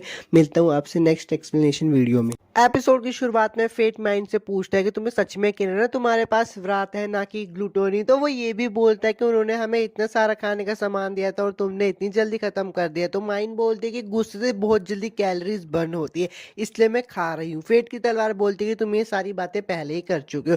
माइंड फेट को बोलती है कि तुम खाना चाहोगे। माइंड फेट को अपने हाथों से खिलाती है और बोलती है हाँ ये हुई ना बच्चों वाली बात, और जाके उसकी गोदी में लेट जाती है। फेट बोलता है कि तुम मेरी गोद में क्यों सो रही हो। माइंड बोलती है कि जमीन बहुत कड़क है इसलिए तुम्हारा गद्दा मैंने इस्तेमाल कर लिया। फेट माइंड को सोते हुए देखकर बोलता है कि देखो कैसे बच्ची की तरह लगती है सोते हुए। फिर उसे एक सीन याद आ जाता है जिसमें माइंड बोलती है कि हम फैंटम है, हमें मरने की इजाजत नहीं है, हमें भी बहुत सारे काम करने हैं। फेट ग्रीड से पूछता है कि हे सुनो, तुम्हें पता है किसकी तरफ लड़ रही है। पर ग्रीड कुछ नहीं बोलता। फेट बोलता है कि तुम हमेशा की तरह सब कुछ पता होते हुए भी आज भी कुछ नहीं बोलोगे। ग्रीड बोलता है कि हाँ शायद, पर जब तुम इसके साथ सफर कर ही रहे हो तो तुम्हें पता लग जाएगा। लेडी रॉक्सी का सीन दिखाया जाता है। उनके साथी उनसे पूछते कि हम गालियां पहुंचने वाले हैं ना लेडी रॉक्सी। तो लेडी रॉक्सी कहती है हाँ। म्यूगन से पूछते कि अभी हम कहाँ पहुंचे हैं। म्यूगन उन्हें बताया था कि हम हाउसन के करीब पहुंचने वाले हैं। वो लोग कैसल की तरफ पहुंच जाते हैं तो मिलिया उसको देखकर बोलते कि वाओ ये कैसल कितना बड़ा है। तो लेडी रॉक्सी बोलते कि हाँ ये बड़ा है क्योंकि यहाँ पे पहले आरोन रहा करते थे। मिलिया कहती है अब यहाँ पे कौन रहता है। लेडी रॉक्सी से बताते हैं कि जहां तक मुझे यकीन है यहाँ पे क्लिच लॉर्ड ने कब्जा कर रखा है और वही यहाँ पे रहता है। वो लोग उस महल के पास जाते हैं तो मिलिया उसे देखकर बोलती कि पास से देख जाए तो ये बहुत टूटा हुआ लगता है। लेडी रॉक्सी कहते कि हाँ तुम सही तो कह रही हो, पर यहाँ पे किसी मॉन्स्टर का एहसास नहीं हो रहा। म्यूगन कहता है कि हाँ मुझे लगता है हाल ही में इस जगह को आजाद किया गया है। तभी वहां पे आ जाते हैं हमारे हीरो आरोन और बोलता है तुम सबका यहाँ पे स्वागत है, मैं हूँ आरोन। वीडियो में आगे बढ़ने से पहले मैं आपसे कुछ कहना चाहता हूँ। अगर आपको इसकी एक्सप्लेनेशन अच्छी लगती है और आप इसका नेक्स्ट पार्ट चाहते हो तो यार प्लीज मुझे कमेंट करके जरूर बताना और इस चैनल को सब्सक्राइब भी कर देना नेक्स्ट वीडियोस के लिए। मेरी आरोन को देखकर बोलते कि आप अभी तक रिटायर नहीं हुए, पर लेडी रॉक्सी उसको चुप करवा देती है। म्यूगन बोलता है कि सर आपसे मिलना तो बहुत गर्व की बात थी। बारबोटिस फैमिली के हेड और महान तलवारबाज जिसे लाइट ऑफ ब्लेड के नाम से भी जाना जाता था। लेडी रॉक्सी बोलते कि गुस्ताफी के लिए माफी चाहती हूँ मैं हूँ, पर वो अपना नाम बताने वाली होती है। तभी आरोन बोलता है कि रुको मुझे पता है, बहुत बड़ी हो चुकी हो रॉक्सी। रॉक्सी बोलती कि आपको मेरा नाम कैसे पता। आरोन बोलते कि मेरी मेसन और आयशा से पुरानी पहचान है, जब तुम पैदा हुई थी तो उन्होंने तुम्हारा नाम रखने के लिए मुझे कहा था। लेडी रॉक्सी बोलती कि वाह मुझे तो बात कभी पता ही नहीं थी, मेरे पेरेंट्स ने मुझे बात कभी बताई ही नहीं। म्यूगन वहां पे आकर बोलता है कि मुझे जलन हो रही है लेडी रॉक्सी, आपका नाम एक हीरो ने रखा है। आरोन बोलता है कि मैं हीरो रह चुका हूँ पर अब मैं हीरो नहीं हूँ, तुमने तो मेरे रिटायर होने की वजह पता ही ली होगी रॉक्सी। जिनकी मुझे हिफाजत करनी थी उनकी तो मैं हिफाजत कर नहीं पाया और उनको मैंने खो दिया। अब मेरे पास लड़ने के लिए कोई वजह नहीं बची। तो लेडी रॉक्सी पीछे से बोलते पर आपने तो लिचलॉर्ड को हरा दिया ना। तो आरोन बोलते हैं नहीं मैंने ये सब अकेले नहीं करा, मैंने उस लड़के के साथ मिलकर ये करा, उसी की बदौलत मैं उसे हरा पाया। म्यूगन बोलता है कि अच्छा वो लड़का बहुत जाबाजी रहा होगा जिसने आपके साथ लड़ाई करके लिचलॉर्ड को हराया है। मीरिया भी पीछे बोलती है कि मुझे उससे मिलना है, बताओ ना वो कहाँ है। लेडी रॉक्सी बोलती है कि आप मुझे उसका नाम बता सकते हो, मुझे कैपिटल में जाके बताना है कि हाउसन से किसने लिचलॉर्ड को भगाया। आरोन बोलता है कि मुझे माफ कर देना पर मैं नहीं बता सकता। थोड़ा पहले का सीन दिखाया जाएगा जिसमें फेट आरोन से बोलता है कि अगर कोई भी मेरे बारे में पूछे ना तो प्लीज उनको मत बताना। ये अजीब सी रिक्वेस्ट करने के लिए मैं माफी चाहता हूँ। आरोन बोलता है कि उसने अपना नाम राज रखने के लिए बोला है। लेडी रॉक्सी बोलती है कि अच्छा कोई बात नहीं मैं समझ गई, अब मैं चलती हूँ और गुस्ताखी के लिए माफ करना। आरोन बोलता है तुम गालियां जा रही हो। लेडी रॉक्सी बोलती है हाँ पर आपको कैसे पता। आरोन बोलता है कि होली नाइट्स का यहाँ पे आना मतलब एक ही मकसद हो सकता है, क्या तुम्हें यहाँ पे वेलरिक ब्रदर्स ने भेजा है। तो लेडी रॉक्सी बोलता है नहीं मैं यहाँ पे खुद से आई हूँ। आरोन लेडी रॉक्सी से पूछते हैं तुम मुझसे ट्रेनिंग लेना चाहोगी। गालिया में तुम्हें लड़ाई करने के लिए मैं सिखाऊंगा वहाँ पे कैसे लड़ते हैं, आखिरकार मैंने ही तुम्हारा नाम रखा है। लेडी रॉक्सी बोलते हैं कि हाँ मुझे आपसे सीखकर बहुत खुशी होगी। वो उनको ट्रेनिंग दे रहे होते हैं। आरोन बोलते हैं कि मुझे तुम्हारी तलवारबाजी में मेसन की सीख दिख रही है। फेट बोलता है कि बहुत देर से चल रहे हैं और आखिर ये कौन सी जगह है। तो माइन उसे बताते हैं कि ये वही जगह है जहाँ पे मेरा जन्म हुआ था। पैदा होते हैं मुझे इंपीरियल कैपिटल में भेज दिया गया था, इसलिए मुझे यहाँ की थोड़ी यादें याद नहीं है, पर ये जगह जरूरी है। फेट बोलता है कि मुझे तो लगा था गालिया 4000 साल पहले ही खत्म हो गया है। वो लोग आगे बढ़ते और फेट को एक कुकून दिखाई देता है। तो वो ग्रीड से पूछता है कि ये क्या चीज है। तो ग्रीड उसे बताता है कि एक बायोलॉजिकल वेपन है जिसे पुराने दिनों में गालिया की मिलिट्री ने मैंने टेस्ट किया था। माइन बोलते कि अब कर्ज चुकाने का वक्त आ गया है। फेट बोलता है कि हमें इससे लड़ना होगा। फेट उस कोकून की स्टेट चेक करता है पर उसमें कुछ एरर आ रहा होता है, तो ग्रीड उसे बताती है कि अब इसमें बहुत सारे मॉन्स्टर चिपक गए हैं, इसी की वजह से इसमें एरर दिखा रहा है। माइन बोलते कि अभी वो बच्चा है तो हम इसे हरा सकते हैं। फेट बोलता है कि अभी वो बच्चा है, वो बड़ा नहीं हुआ और मुझे करना क्या होगा। तो माइन उसे बताती है कि जब तक उसके सोल उससे जुड़ा हुआ है तुम उसके शरीर पे वार कर सकते हो पर वो मरेगा नहीं। वो बोलते हैं चलो अब लड़ाई करने का समय आ गया है, और उड़कर उस कुकून पे हमला कर देते हैं। वो कुकून टूट जाता है और उसमें से एक रोबोट टाइप चीज निकलती है, पर उसके अंदर भी एक लड़की होती है। फेट उसको देखकर बोलता है कि अरे अच्छा, तो यही एक कीमेरा है और इसके अंदर एक शख्स क्यों है, ये मेरी तरह दिखती है, उसकी आंखें भी लाल है। वो उसकी तरफ देख ही रहा होता है, तो माइन उससे बोलते हैं कि जल्दी से उसकी तरफ मत देखो।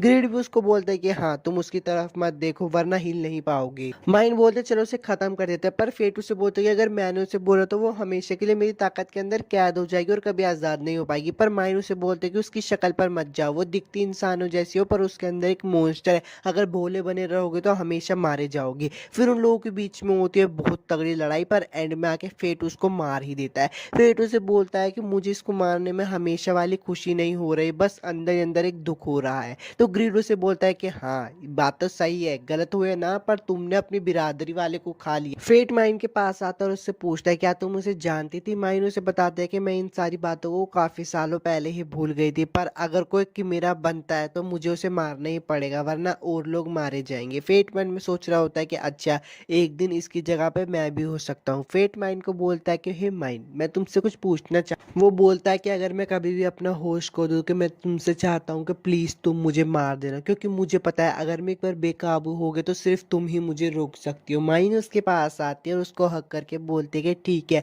अगर तुम ऐसा चाहते हो तो मैं ऐसे ही करूंगा, और उसको हक कर लेती है। फेट बोलता है कि मैं तो बेबीलोन की तरफ जा रहा हूँ, तुम अब क्या करोगे। तो माइन उसको बताते है कि अभी भी कुछ काम बाकी है, मैं अपने गाँव को फिर से बनाना चाहती हूँ। फेट वहां से जा ही रहा होता है, पर माइन उसको बोलती है कि मुझे लगता है कि हम फिर से मिलने से पहले तो तुम मर जाओगे। पर फेट बोलता है ऐसा कुछ नहीं होगा। फेट भी बेबीलोन पहुंच जाता है, तभी उसे आवाज आती है कि रास्ते से हट जाओ, कैपिटल की मालकिन आ चुकी है। वो देखता है कि वहां पे लेडी रोक्सी आ चुके हैं, इसलिए वो अपना मास्क लगा लेता है। वो उसको देख ही रहा होता है, तभी उसके कान में आवाज आती है कि वो मरने वाली है, और तभी वो पीछे मुड़ के देखता है तो कोई भी नहीं होता। वो सोचता है क्या ये मेरा वहम था। एपिसोड 8 तो खत्म हो गया यार। वीडियो अच्छी लगी तो लाइक और सब्सक्राइब जरूर कर देना। मिलता हूँ आपसे नेक्स्ट टाइम में एक्सप्लेनेशन वीडियो। एपिसोड की शुरुआत में फेट बोलता है कि बेबीलोन में कई तरह के वॉरियर्स इकट्ठे होते हैं, जैसे कि मार्सेंडरीज, माहिर लड़ाकू रह चुके होली नाइट्स, और होली नाइट्स के प्रति नफरत रखने वाले लोग भी।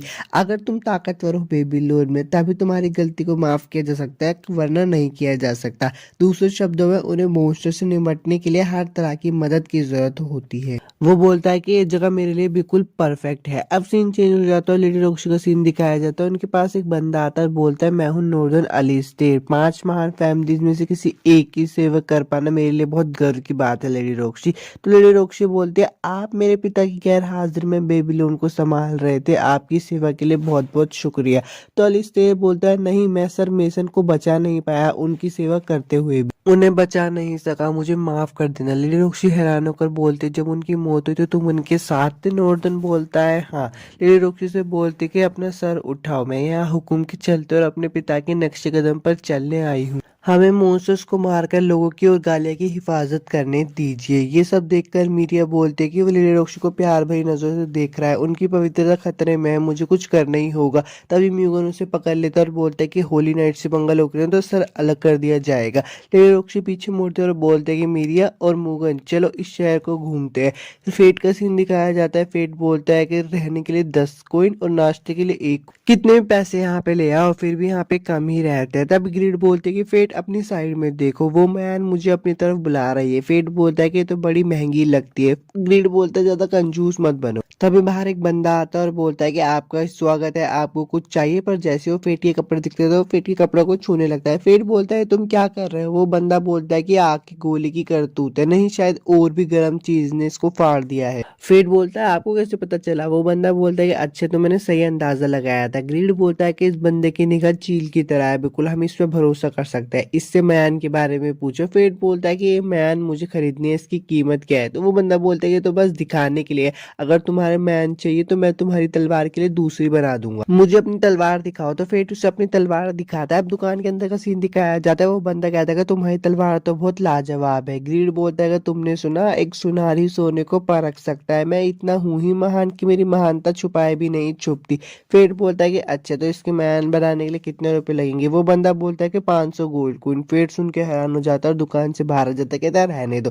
फेट बोलता है कि अच्छा 500 कॉइन, यार ये तो बहुत लूट मची हुई है। ग्रीड बोलता है हमें पैसे बचा कर रखने चाहिए थे। फेट बोलता है कि बेबीलोन की महंगाई तो यार आसमान को छू रही है, पहले हमें रोज के खर्चे को निकालना होगा। तभी उसे पीछे से आवाज आती है और एक बंदा बोलता है, ओए मास्क वाले लड़के, हमारे साथ आओगे? वैसे भी तुम्हें मॉन्स्टर हंट में नाम कमाना है ना, तुम कैपिटल के लिए एक वॉलंटियर सोल्जर की तरह काम कर सकते हो। तो फेट बोलता है कि नहीं शुक्रिया, मुझे काम के लिए किसी की जरूरत नहीं है। वो बंदा बोलता है कि माफ करना, आप एक्स होली नाइट होंगे इसलिए आप अकेले काम करना चाहते हो, और आप बहुत ताकतवर भी होंगे, हमने तो बस आपका हाल थोड़ा खराब देखा इसलिए आकर आपसे पूछो, और वहां से चले जाते हैं। फेट बोलता है कि फटीचर दिखने के लिए माफ कर देना। ग्रीड बोलता है देखा, अगर तुम अच्छे कपड़े पहने होते वो उन जैसे लंगूर तुम्हें परेशान नहीं करते। फेट बोलता है अच्छा ठीक है, अब मैं अपने नए कपड़े लूंगा, आज बहुत सारा शिकार करूंगा। अब वो लोग शिकार के बीच में होते तो ग्रीड उसे बताता है कि हमने बॉर्डर पार कर लिया है। फेट बोलता है कि बड़ी गंदी सी बदबू आ रही है। तो ग्रीड उसे बताता है कि हाँ, क्योंकि यहाँ पे हर जगह मॉन्स्टर की लाशें हैं। ग्रीड बोलता है कि लगता है शायद भगदड़ मचने वाली है। तो फेट बोलता है कहाँ, तभी सामने से ओक्स का झुंड आ रहा होता है। तो ग्रीड उनके बारे में बताता है, ओक्स एक तरीके के मॉन्स्टर है जो गालिया में हर जगह फैले हुए हैं, और वो बहुत समझदार है इसलिए वो मिलकर काम करते हैं।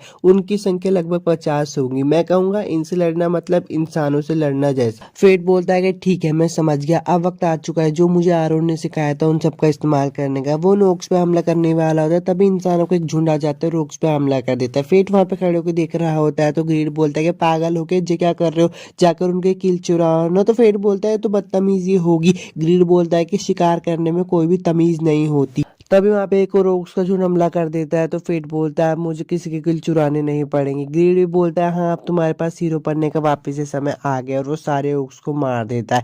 ग्रीड उससे बोलता है ये क्या हुआ? फेट उसे बताता है कि मैंने इतने सारे ओक्स को मार दिया तब भी मेरी ग्लूटोनी स्किल्स में कुछ हलचल नहीं हो रही। तो ग्रीड उससे पूछता है जब तुमने हानियल को मार था उसके बाद से कुछ हलचल नहीं हो रही? फेट उसे बोलता है हाँ, क्या आरोन मुझे इसी के लिए वो सब सिखा रही थी? ग्रीड बोलता है कि जल्दी से इन सबके कान ले लो और जाके शहर में इनको बेच आओ। फेट उन सबके कान लेके बेचने के लिए आ रहा होता है। लोग उसे देख के बहुत हैरान हो रहे होते, कह रहे होते कि तो दो पार्टियों के मिलके तभी इतने सारे कान आ सकते हैं और इसने काम अकेले कर दिया। फेट उसके सामने कान रखता है और बोलता है कि मुझे इन सबके पैसे दे। तो वो लड़की कहती है कि मैं इन्हें अभी गिन कर देती हूँ, पर तभी उसके पीछे एक बंदा आता है और बोलता है कि ओए हमारा माल क्यों चुरा रहा है? ग्रीड बोलता है कि अगर फेट वहां नहीं होता ना तो तुम सबका वहां पे कुकुम्बर निकल जाता। वो बंदा बोलता है कि सारा माल मेरे हवाले कर दे। फेट बोलता है मैं आखिरी मौका देता हूँ पीछे हटने का, पर वो सब नहीं मानते और फेट पे हमला कर देते हैं एक एक करके। फेट सबको हरा देता है और अपने पैसे लेके वहां से जा रहा होता है, पर लेडी रोक्सी से पीछे से बोलते क्या ये सब तुमने किया, तुम इन सबके जिम्मेदार हो। लेडी रोक्सी को हालात समझ आ जाती है तो वो बोलती है अच्छा, पहले उन्होंने तुम पे हमला किया इसलिए तुमने उन पे हमला किया? तो फेट बोलता है हाँ, मैंने सिर्फ अपने सेल्फ डिफेंस में हमला किया, अब मेरा क्या होगा? तो लेडी रोक्सी बोलते कुछ नहीं, मैं इस बार तुम्हें माफ कर देती हूँ। और पीछे मुड़कर गुंडों को भी बोलती है कि अच्छा, मैं तुम्हें भी माफ कर दूंगी लेकिन तुम्हें एक रात हवालात में बिताने होंगे। लेडी रोक्सी फेट को कुछ बोलते हैं पर फेट सुन नहीं रहा होता, वो कुछ सोच रहा होता है। मीरिया उसे बोलती है कि लेडी रोक्सी तुम्हें कुछ बोल रही है और तुम उसे सुन नहीं रहे हो, और तुमने मास्क भी लगा रखा है, इसको उतारो। वो उसकी मास्क उतारने की जबरदस्ती कर रही होती है तो म्यूगन बोलता है फालतू बातें मत करो।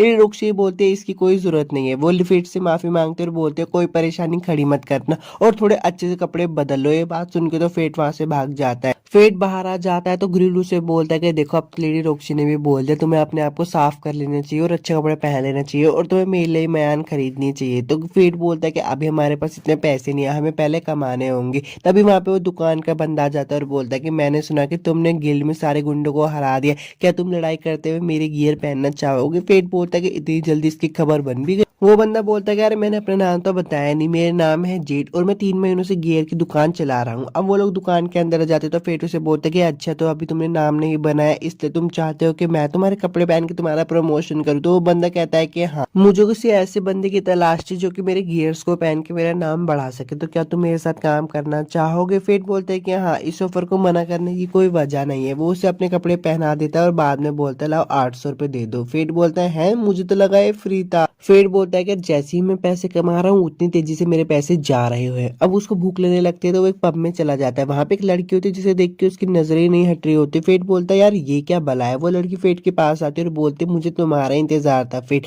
फेट बोलता है कि मैंने तो मास्क पहन रखा है, फिर भी इसने मुझे कैसे पहचाना। वो लड़की बोलती है मैं भी तुम्हारे जैसी हूँ, इसलिए छुपना छुपाना मेरे सामने नहीं चलेगा, मैं हूँ एरिस। अब वो दोनों एक कमरे में आ जाते हैं तो वो किसी बोलती है अपना मास्क उतार लो, वैसे ही मैं तुम्हें अच्छे से देखना चाहती हूँ। तभी एरिस की थोड़ी स्किल्स उस पर लगने लगती है तो एरिस बोलती है मुझे माफ कर देना, मेरे इस पे कोई कंट्रोल नहीं है। फेट बोलता है कि तुम मेरा काफी समय से इंतजार कर रही थी, इसका मतलब क्या है? तो एरिस से बताती है कि जब तुम कैपिटल में थे ना, मैं तुम्हारा तभी से इंतजार कर रही थी। जब तुम्हारी ग्लूटोनी स्किल्स जागी तो मैंने तुमसे मिलने का सोचा, पर मैंने इसे आगे के लिए छोड़ दिया क्योंकि मुझे पता था कि तुम्हारी कभी ना कभी तो ग्रीड से मुलाकात होगी। फेट बोलता है कि अच्छा, अगर तुम्हें ग्रीड के बारे में पता है तो तुम्हें माइन के बारे में भी पता होगा। तो एरिस बोलती है हाँ, लेकिन मेरी उससे ज्यादा बातें नहीं होती, मैं दूसरी पीढ़ी की हूँ, मैं पहली पीढ़ी वालों से ज्यादा अच्छे से जानती नहीं। फेट बोलते पहली लड़की है। तो एरिस बोलती है हाँ, मेरी व्रैत वालों से इतनी ज्यादा बनती नहीं है। और हाँ, माइन से याद आया कि तुमने हैनियल को खत्म कर दिया, उसके लिए बधाई हो, वैसे भी वो एक सरदर्दी था। तो फेट बोलते है यार तुम्हें तो सच में सब कुछ पता है। एरिस बोलते हैं मुझे सब कुछ तो नहीं पता, पर मुझे अभी भी समझ नहीं आ रहा कि उस खून को वहां पे फेंका किस।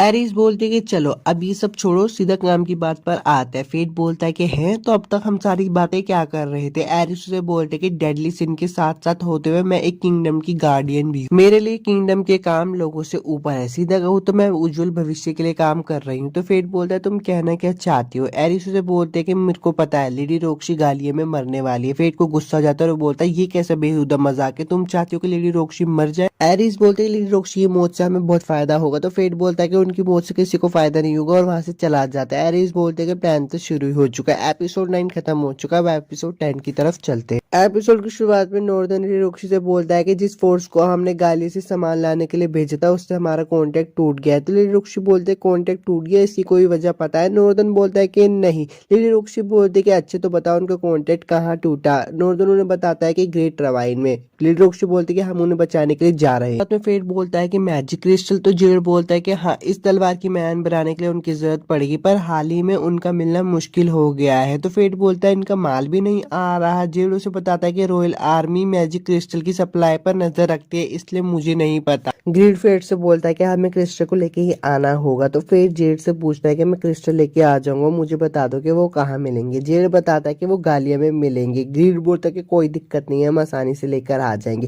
फेट बोलता है कि ठीक है मैं लेकर आ जाऊंगा। जेड बोलता है अच्छा, तो मैं तुम्हें डिस्काउंट दूंगा। अब वो उस नक्शे में बता रहा है कि ये वही नक्शा है जो मेरे मास्टर मटेरियल्स इकट्ठा करने के लिए इस्तेमाल करते। ग्रीड बोलता है कि ठीक है, मतलब हमें हमारी म्यान को बनाने के लिए नए सफर पर निकलना होगा। वो लोग सफर में बहुत सारे मॉन्स्टर से भी मिलते हैं और उनको मार भी देते हैं। लेडी रोक्सी का सीन दिखाया जाता है। मीरिया उनको बुलाती है और बोलती है कि लेडी रोक्सी ये देखिए। पीछे से नॉर्दर्न ने बोलता है कि हाँ, यहाँ पे कंपास काम नहीं करते। मीरिया बोलती है तो हम ग्रेट रिवाइन के रास्ते का पता कैसे लगाएंगे? तो म्यूगन बोलता है कि चांद और सितारों की पोजीशन से हम दिशा का पता लगाते हैं, लेकिन आज तो बादल छाए हुए हैं। लेडी रोक्सी बोलती है हाँ, चांद भी नहीं दिखाई दे रहा। लेडी रोक्सी ने बताती है कि जहाँ पे ओट्स की संख्या ज्यादा होती है वहाँ पे गालिया का रास्ता होता है थोड़ा बहुत। तो म्यूगन बोलता है कि फिर तो बस हमें ओक्स का पीछा करना है और हमें गालिया में जाने की दिशा मिल जाएगी। तो लेडी रोक्सी बोलते है कि इसमें थोड़ा खतरा है क्योंकि यहाँ पे ओट्स के अलावा और भी बहुत सारे मॉन्स्टर है, यहाँ पे क्राउन बीस्ट भी होते हैं, हमें बहुत ध्यान से जाना होगा। फेट का सीन दिखाया जाता है। ग्रीड से बोलता है कि काफी समझदार हो गए हो। तो फेट बोलता है कहना क्या चाहते हो? ग्रीड बोलता है कि योद्धा को लड़ाई करने से पहले आराम करना चाहिए। फेट बोलता है चुप करो, आंखें बंद कर लेता है।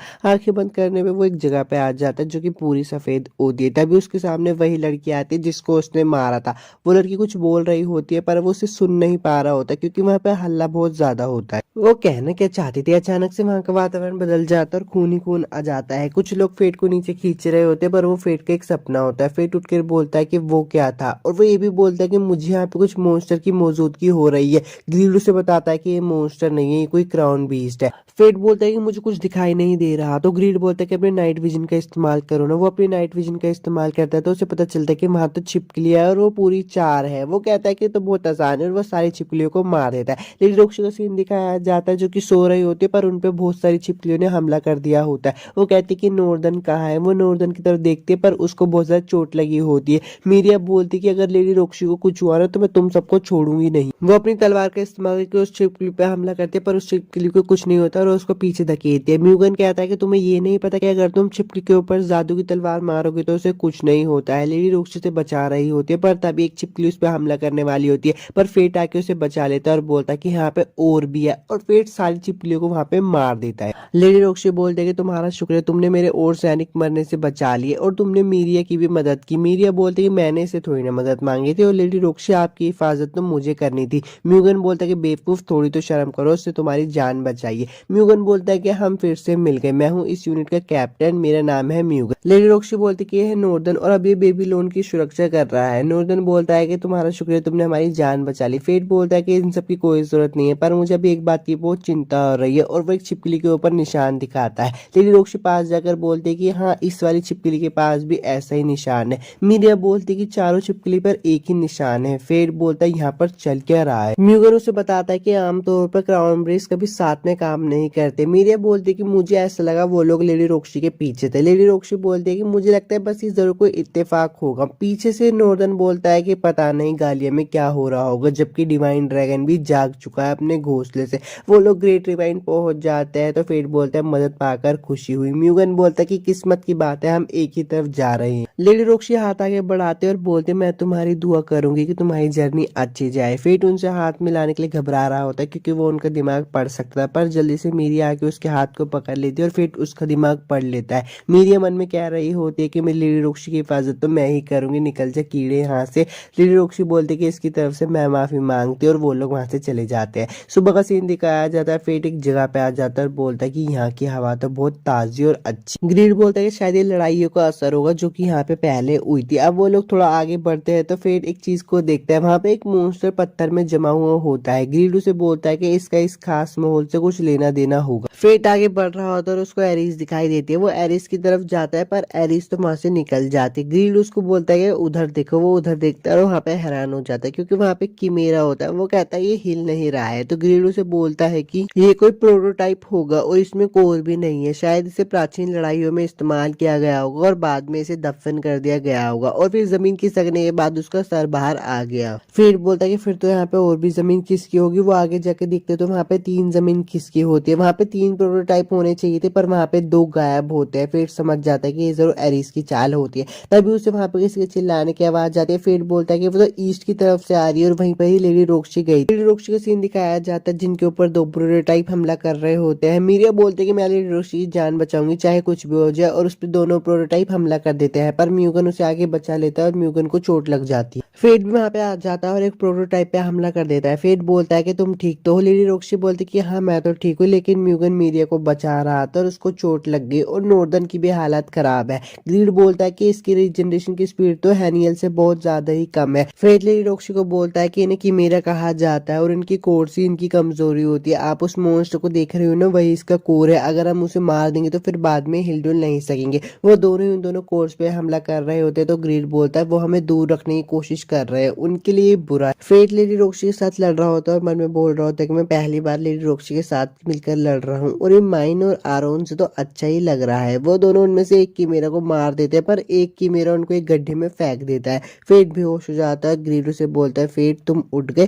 फेट कहता है कि अच्छा तो हम वहां से नीचे गिरे थे। फेट ने मास्क नहीं लगा रखा होता और उसकी गोदी में लेडी रॉक्सी सो रही होती है। वो कहते हैं कि अरे यार ये तो बहुत प्रॉब्लम हो जाएगी। वो अपने मुंह को छुपा लेता है क्योंकि लेडी रॉक्सी उठ जाती है। वो उठने की कोशिश कर रही होती है पर वो उठ नहीं पाती। लेडी रॉक्सी कहती है अगर मैं थोड़ा सा आराम करूंगी तो मैं ठीक हो जाऊंगी। फेट बोलता है कि ये हुई ना खोरी नाइट वाली बात। फेट बोलता है कि अगर जमीन नहीं किसकी होती तो हमने उसकी मेरा को हरा ही दिया होता। लेडी रॉक्सी बोलती है कि मेरा क्या होता है। फेट ने बताता है कि एक आर्टिफिशियल मॉन्स्टर है जो कि गालिया में 4000 साल पहले बने थे। लेडी रॉक्सी बोलती है कि मुझे जानना है तुम्हें कीमेरा के बारे में किसने बताया। फेट बोलता है कि इसके बारे में मुझे गालियन ने बताया। तो लेडी रॉक्सी बोलती है कि अच्छा एक जवान सी लड़की जो कि हाथों में कुल्हाड़ी लेके घूमती, मैंने उसे बहुत बार अपने इलाके में देखा है और बेबीलोन की लोड के ऊपर उसने अपने कुल्हाड़ी से वार किया था। फेट बोलता है कि हाँ बड़ी खतरनाक लड़की लगती है। लेडी रॉक्सी बोलती है कि अफवाह है कि वो एक स्कल मास्क वाले पहने जैसे जवान आदमी के साथ घूमती है। फेट बोलता है कि अच्छा ठीक है, ऐसे देखो मत, हाँ मैं ही हूँ जो उस लड़की के साथ सफर कर रहा हूँ। लेडी रॉक्सी उसको देख रही होती है तो फेट बोलते हैं कि आप मुझे ऐसे क्यों देख रहे हो। लेडी रॉक्सी बोलते हैं कि तुम्हें देखकर मुझे किसी अपने की याद आती है, पर ऐसे लगता है कि वो मेरे साथ ही है। अब जब हम बिछड़ गए हैं तो मैं सोच रही हूँ क्या वो वहाँ पे खुश होगा। तो फेट बोलते हैं कि हाँ वो खुशी होगा, उसके पास तुम जैसे इतनी अच्छी लड़की है जो उसकी चिंता करती है। लेडी रॉक्सी बोलते हैं कि हाँ तुम सही कह रहे हो। तभी फेट को भूख नहीं लगती है और उसकी आंखों का कलर बदलने लगता है। लेडी रॉक्सी बोलती है कि तुम्हारी आंखों का कलर बदल रहा है। फेट वहां से भाग जाता है और बोलता है कि बुरा हुआ। तभी वहां पे उसके ऊपर वो किमेरा हमला कर देता है। फेट उस किमेरा को भी मार देता है। वो कहता है कि अच्छा अब तो मुझे पता चल गया कि लेडी रॉक्सी के पीछे कोई तो पड़ा है उनकी जान लेने के लिए। लेडी रॉक्सी आ जाती है वहां पे तो फेट बोलता है आप चिंता करने की कोई बात नहीं, मैंने इस किमेरा को हरा दिया। पर वहां पे जमीन खिसकने वाली होती है, इसलिए फेट लेडी रॉक्सी को बचा लेता है। वो देखते हैं कि म्यूगन और मीरिया उन लोगों को बचाने आ गए। एपिसोड 10 खत्म हो चुका है। एपिसोड 11 के एक्सप्लेनेशन को शुरू करते हैं। एपिसोड की शुरुआत में लेडी रॉक्सी बोलते हैं कि अब अपनी तलवार निकालो, मैं तुम्हें लड़ाई के लिए चुनौती देती हूँ। तो फेट बोलता है मैंने कुछ किया है क्या। मीरिया वहां पे आती है और बोलती है प्लीज मासूम मत बनो, तुमने लोगों के साथ झगड़ा किया है और उनकी प्रॉपर्टी तोड़ी है। तो फेट बोलता है कि मैंने तो इसलिए किया क्योंकि उन्होंने पहले मुझ पे हमला किया। तो लेडी रॉक्सी बोलती है कि फिर भी मैं अहिंसा नहीं सहन कर सकता। फेट बोलता है कि तो मैं क्या करूं। लेडी रॉक्सी बोलती है कि तुम रॉयल आर्मी को ज्वाइन कर लो, ऐसा करने से घमंडी वॉरियर भी तुमसे पंगा लेने से डरेंगे। तो फेट बोलता है मेरी चिंता करने के लिए शुक्रिया, पर मैं ये सब नहीं करने वाला। लेडी रॉक्सी बोलती है कि मुझे पता था तुम यही जवाब दोगे। लेडी रॉक्सी बोलते हैं अगर तुम मेरी बात नहीं मानोगे तो तुम्हें सलाखों के पीछे जाना होगा। फेट बोलता है कि मुझे मंजूर नहीं और अपनी तलवार निकाल लेता है। लेडी रॉक्सी बोलते है कि तुम बिना मैन निकाले ही तलवार से लड़ोगे, अगर टूट जाए तो नाराज मत होना।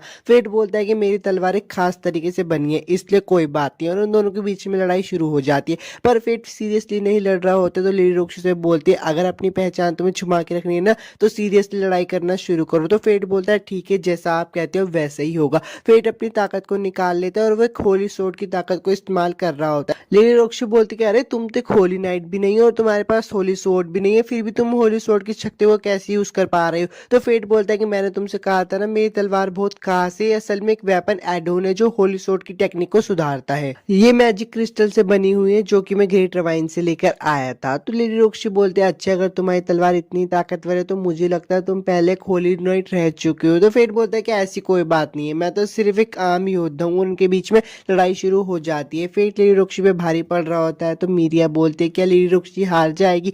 लेडी रॉक्सी हिल रही होती है पर तभी उनका पेंडेंट बाहर आ जाता है। फेट का ध्यान उनके पेंडेंट पे होता है क्योंकि फेट ने उन्हें दिया होता है। इसी मौके का फायदा उठा के लेडी रॉक्सी फेट को हरा देती है और बोलती तुम्हारा ध्यान कहाँ था। मीरिया बोलती है कि मुझे तो पता था, लेडी रॉक्सी इस चिरकुट से तो कभी हार ही नहीं सकती। लेडी रॉक्सी फेट को बोलती है कि तुम अचानक से इतने शांत कैसे हो गए। फेट बोलता है कि तुम कहना क्या चाहती हो, मैं ऐसा ही हूँ। लेडी रॉक्सी बोलती है मुझे पागल मत बनाओ। फेट बोलता है कि अच्छा चलो जो भी हो मैं यहाँ से जा रहा हूँ। लेडी रॉक्सी बोलती है कि सुनो तुम्हारी तलवारबाजी का तरीका क्या तुमने सर आरोन से सीखा है, मैंने भी उनसे ट्रेनिंग ली थी गालियत जाते वक्त। मुझे तुम्हारे हमला करने के तरीके और चाल से उनकी याद आती है। सर आरोन ने मुझसे कहा था कि एक मुसाफिर से मिलने के बाद जो गालियत जा रहा था उसने मुझे हिम्मत दी और मैंने वापस से तलवार उठाने का फैसला किया, और उन्होंने कहा उस मुसाफिर में इतनी ताकत है कि वो खुद उसके सामने कमजोर पड़ गए थे। लेडी रॉक्सी बोल रही थी कि अगर तुम वो हो तो, पर तभी फेट उनकी बात काट देता और बोलता है कि अगर मैं वो हूँ भी तो ये मेरी प्रॉब्लम है, तुम्हें गालिया में खुद की हिफाजत पर ध्यान देना चाहिए। और वो दोनों वहां से चले जाते हैं। फेट जाते हुए सोच रहा होता है कि लेडी रॉक्सी कितनी ईमानदार और दयालु है, उनकी खुद की जान खतरे में होने के बाद भी उन्हें मेरी फिक्र है। तभी उसे म्यूगन की आवाज आती है और बोलती है कि तुमने कमाल कर दिया, मैंने देखा तुम लेडी रॉक्सी के साथ कितने अच्छे तरीके से लड़ रहे थे। फेट बोलता है कि ये तो कुछ भी नहीं था। म्यूगन बोलता है कि तुम सही था किमेरा के बारे में, मेरे स्वर्गवासी पिता और मेरी बेटी किमेरा के बारे में पढ़ाई कर रहे हैं। तो फेट बोलता है कि हमें उससे जाकर मिलना चाहिए। म्यूगन बोलता है कि तुम मेरी बेटी से मिलने चाहते हो, ऐसा कभी नहीं होगा। तभी रायने का सीन दिखाया जाता है। उसकी फ्रेंड उससे पूछती है कि तुम्हें क्या लगता है वेलरिक्स ब्रदर के बीच में क्या चल रहा है। रायने कहती है कि हार्डो मर गया, शायद उसकी वजह से वो लोग पगला गए। अफवाह भी कहते हैं कि वो पूरे दिन अपने घर में बैठकर फिलोसफर स्टोन के बारे में पढ़ाई करते रहते हैं। उसकी दोस्त बोलती है कि फिलोसफर स्टोन, तो उसकी दोस्त उसे बताते हैं कि हाँ वो उन्होंने एक ट्रिप पे जाके उसको ढूंढा था। रायने फिलोसफर स्टोन के बारे में एक बुक में पढ़ती है, उसमें हमें फिलोसफर स्टोन के बारे में बताया जाता है कि वो किसी भी घाव को भर सकता है और साथ ही अपने ओनर को अच्छी ताकत देता है और उसे बहुत मजबूत बनाता है, पर उसकी कीमत भी है। वो अपने ओनर का माइंड और उसकी बॉडी को काबू में कर लेता है। तो उसकी फ्रेंड बोलती है ये लोग क्या खिचड़ी पका रहे हैं। फेट का सीन दिखाया जाता है जो कि बेड पे बैठकर सोच रहा होता है कि मैं उतना ताकतवर कैसे बनूंगा, पर तभी उसे एक अलार्म की आवाज सुनाई देती है और लेडी रोक्सी भी चौकन्ना हो जाती है। उसके पास नॉर्दन आता है और बोलता है कि वहाँ बड़ी भगदड़ मची है जो डेथ मार्च कर रहा है। लेडी रोक्सी जल्दी से एक सेना को तैयार करती है और बोलती है हम गालिया जा रहा है। वो गालिया के लिए निकल जाती है। फेट का सीन दिखाया जाता है। ग्रिल उससे पूछता है कि क्या तुम फिर से हीरो बनने वाले हो, तो फेट उसे जवाब देता है कि नहीं, अगर ये सब डेथ मार्च कर रहा है तो लेडी रोक्सी उससे निपट लेगी। वो अपनी भूख को जगा लेता है। तो ग्रिल बोलता है तुम अब इसको अच्छे से संभाल पा रहे हो, हमें तैयार रहना होगा, हमें पता करना होगी क्या चल रहा है और उसको तुरंत रोकना होगा। ग्रिड बोलता है कि रॉयल आर्मी की तरफ कुछ आ रहा है। फिर बोलता है कि मुझे तो दिखाई नहीं दे रहा, पर जब वो अपनी आंखों से देखता है तो वो बोलता है अरे ये तो नीचे से आ रहा है। ग्रिड उसे बोलता है कि वो एक वेल की रफ्तार से चल रहा है और अगर वो ऐसे ही चलता रहा तो वो रॉयल आर्मी के करीब बहुत जल्दी पहुंच जाएगा। ग्रिड बोलता है कि लेडी रोक्सी और रॉयल आर्मी का ध्यान अभी डेथ मार्च पे है और अगर उन पे अचानक से हमला होता है तो मुसीबत आ जाएगी। फेट बोलता है कि तुम्हें पता है ना ग्रिड हमें क्या करना है, और वो उस स्लाइम के ऊपर हमला करके अपनी तरफ बुला लेता है।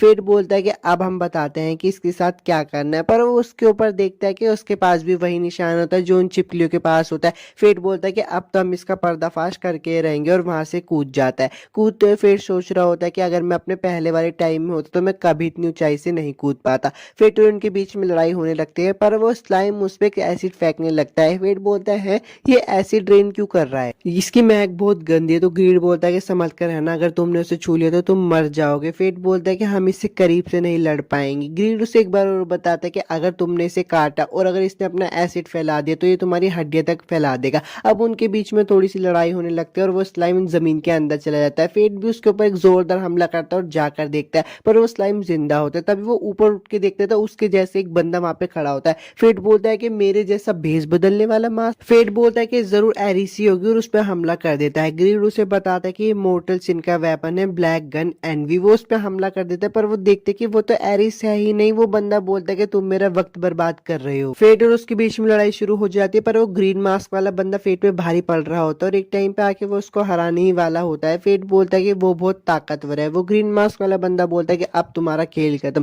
फेट अपनी ताकत से बोलता है कि ग्लूटोनी स्किल्स, मुझे वो सारी ताकत दो जो मुझे चाहिए, और वो ताकतवर बन जाता है। उन दोनों के बीच में फिर से लड़ाई शुरू हो जाती है, पर इस बार फेट उस ग्रीन मास्क वाले बंदे पे हावी हो रहा होता है। फेट उस ग्रीन मास्क वाले बंदे का मास्क हटा देता है, तो वो बोलता है तुम तो नॉर्दर्न हो। वो ग्रीन मास्क वाला बंदा बोलता है कि तुम आधे सही हो, और फ्लूट बजाने लग जाता है। फेट बोलता है फ्लूट क्यों बजा रहे हो। वो लड़का बोलता है कि तुम जल्दी ही देखोगे। उसके फ्लूट बजाने से डिवाइन ड्रैगन भी आ जाता है, तो ग्रीड फेट को बताता है कि वो ड्रैगन वेस्ट की तरफ जा रहा है जहाँ पे लेडी रोक्सी है, हमें उसे बचाना ही होगा। फेट उसे बचाने के लिए जा रहा होता है, पर वो ग्रीन वाला बंदा बोलता है कि अब हम दोनों इस लड़की को मारना चाहते हैं, तो उसे बचाने के लिए अपना पूरा दम लगा दो, और उसको जाने से रोक भी रहा होता है। वो ड्रैगन लेडी रोक्सी के पास पहुंच ही जाता है और उस पर लेजर बीम का हमला करने ही वाला होता है, पर फेट उस पर अपनी पूरी जान लगा के उन्हें बचा लेता है। लेडी रोक्सी बोलते है क्या तुम फेट हो, तो फेट बोलता है हाँ, बहुत समय बाद मिली लेडी रोक्सी, मैं आपके भागने के लिए समय निकालता हूँ, आप यहाँ से भाग जाना। एपिसोड 11 तो खत्म हो गया। एपिसोड 12 के एक्सप्लेनेशन को शुरू करते हैं। एपिसोड की शुरुआत वहीं से होती है। फेट बोलता है कि मैंने आपसे अभी तक झूठ बोला, उसके लिए माफ कर देना, और जो आपने मेरे लिए किया उसके लिए आपका शुक्रिया।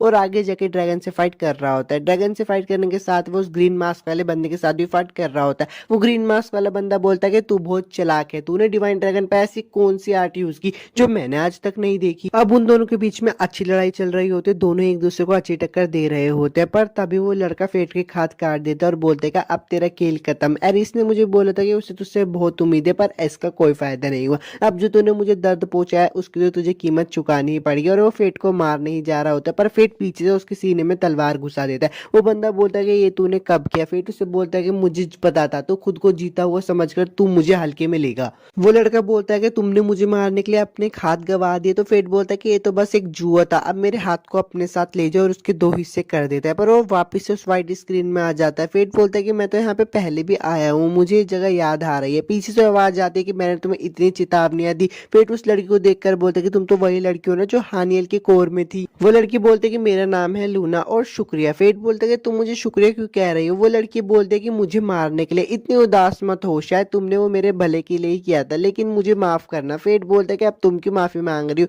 वो लड़की बोलती है कि मैं तुम्हारे लिए ज्यादा कुछ नहीं कर पाई, और तभी उसके नीचे की जमीन टूटने लगती है। फेट बोलता है कि अच्छा, तो तुम ही से रोके हुई थी। ग्लूटोनी स्किल जो मेरे अंदर शांत थी, तुमने उसको रोक रखा था। लूना बोलते हैं कि अब मुझे माफ कर देना, मैं तुम्हें और सपोर्ट नहीं कर पाऊंगी। तो फेट बोलता है सपोर्ट फोर्ट लूना उसे बताते हैं कि अगर तुमने डिवाइन ड्रैगन को निगल लिया ना तो तुम अपने ऊपर से काबू खो दोगे और तुम पागल हो जाओगे। तभी उसके नीचे की जमीन खिसकने लगती है और ग्रीड उसका हाथ पकड़ लेता है। ग्रीड बोलता है कि मुझे लग ही रहा था कि तुम इतने शांत कैसे हो गए, अब मुझे पता चला तुम यहाँ थे। फेट बोलता है कि ये तुम्हारी असली फॉर्म है। फेट उसको घूर रहा होता है तो ग्रीड बोलता है अब मुझे घूरो मत, हमारे पास ज्यादा समय नहीं है, हमें वापस चलना चाहिए। फेट बोलता है कि रुको, और लूना को देखकर बोलता है चेतावनी देने के लिए शुक्रिया, लेकिन मैं ऐसे ही डिवाइन ड्रैगन को खुला घूमने नहीं दे सकता, मैं उसे खत्म करके रहूंगा। अब वो वापस से प्रेजेंट में आ जाते हैं और फेट उसे बोलता है कि अब हमें इसे खत्म करना ही होगा, और वो ग्रीड को ऊपर फेंक के मारता है और उस ड्रैगन को फाइनली खत्म कर ही देता है। पर उसके अंदर उसकी सारी शक्तियां आ जाती है तो फेट काबू खोने लगता है। तो वो बोलता है कि रुक जाओ, मुझे थोड़ी देर और। फेट बोलता है कि अगर मैंने अभी अपना काबू खो दिया ना तो मैं डिवाइन ड्रैगन से भी ज्यादा खतरनाक बन जाऊंगा और मुझे कोई नहीं रोक पाएगा। इसलिए वो अपनी सारी शक्तियां अपने हथियार मतलब ग्रीड में फेंकने लगता है। ग्रीड बोलता है कि ओए रुको, तुम ये क्या कर रहे हो। फेट बोलता है कि मुझे माफ कर देना, पर मैं ये और नहीं सह सकता।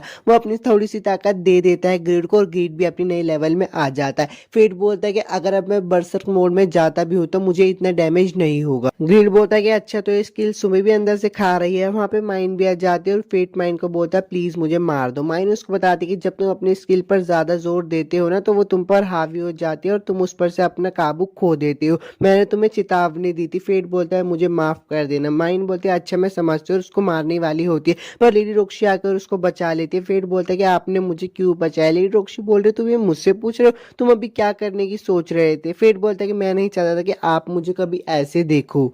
लेडी रोक्शी बोलती है तुम्हें क्या लगता है इन सब चीजों से मुझे तुमसे नफरत हो जाएगी, भले ही तुम में कैसी भी ताकत आ जाए, लेकिन तुम मेरे लिए वही फेट रहोगे। फेट मन में सोच रहा होता है कि ग्लूटो स्किल्स पहले से बेकाबू थी लेकिन अब वो शांत हो गई है। फेट मन में सोच रहा होता है कि मैं पहले डरा हुआ था कि लेडी रोक्शी जब मुझे ऐसे देखेंगे तो वो मुझसे नफरत करेगी, लेकिन अभी उन्होंने मुझे देख लिया और वो मुझे इस चीज को लेके एक्सेप्ट भी करती है। मैं हमेशा सोचता था कि मैं लेडी रोक्शी को बचाऊंगा पर मुझे लगता था कि वो मुझे बचाएगी पहले की तरह। अब फेट लेडी रोक्शी की बाहों में बेहोश हो जाता है और कुछ दिनों के बाद उठता है। फेट कहता है कि मैं कहाँ हूँ और ये मेरा कमरा है। वो अपने हाथ को देखता है तो उसको याद आता है कि हाँ ये तो नॉर्दन ने मेरे हाथ को काट दिया था और मैं कितने दिन से सोया हूँ। तो एरिस और माइन अंदर आती है और एरिस बोलती है तुम पूरे एक हफ्ते से सोए हुए। वो बोलती है तुम्हें अभी भी मेरी चिंता है। माइन बोलते तुम बहुत सोते रहते हो। एरिस बोलती कि तुम इसे दोष नहीं दे सकती क्योंकि इसने अपनी हद से ज्यादा ताकत का इस्तेमाल कर लिया था। इरिस फेट को उसका हथियार दे देते और बोलते हैं ये लो, तुम इसे भूल गए थे। ग्रीड फेट से बोलते कि इतने दिनों के बाद मेरी याद आ रही है। फेट ग्रीड को बोलते कि अरे तुम्हारी हालत तो कुछ ज्यादा ही खराब है। एरिस बोलते इसकी हालत तो खराब होनी ही थी,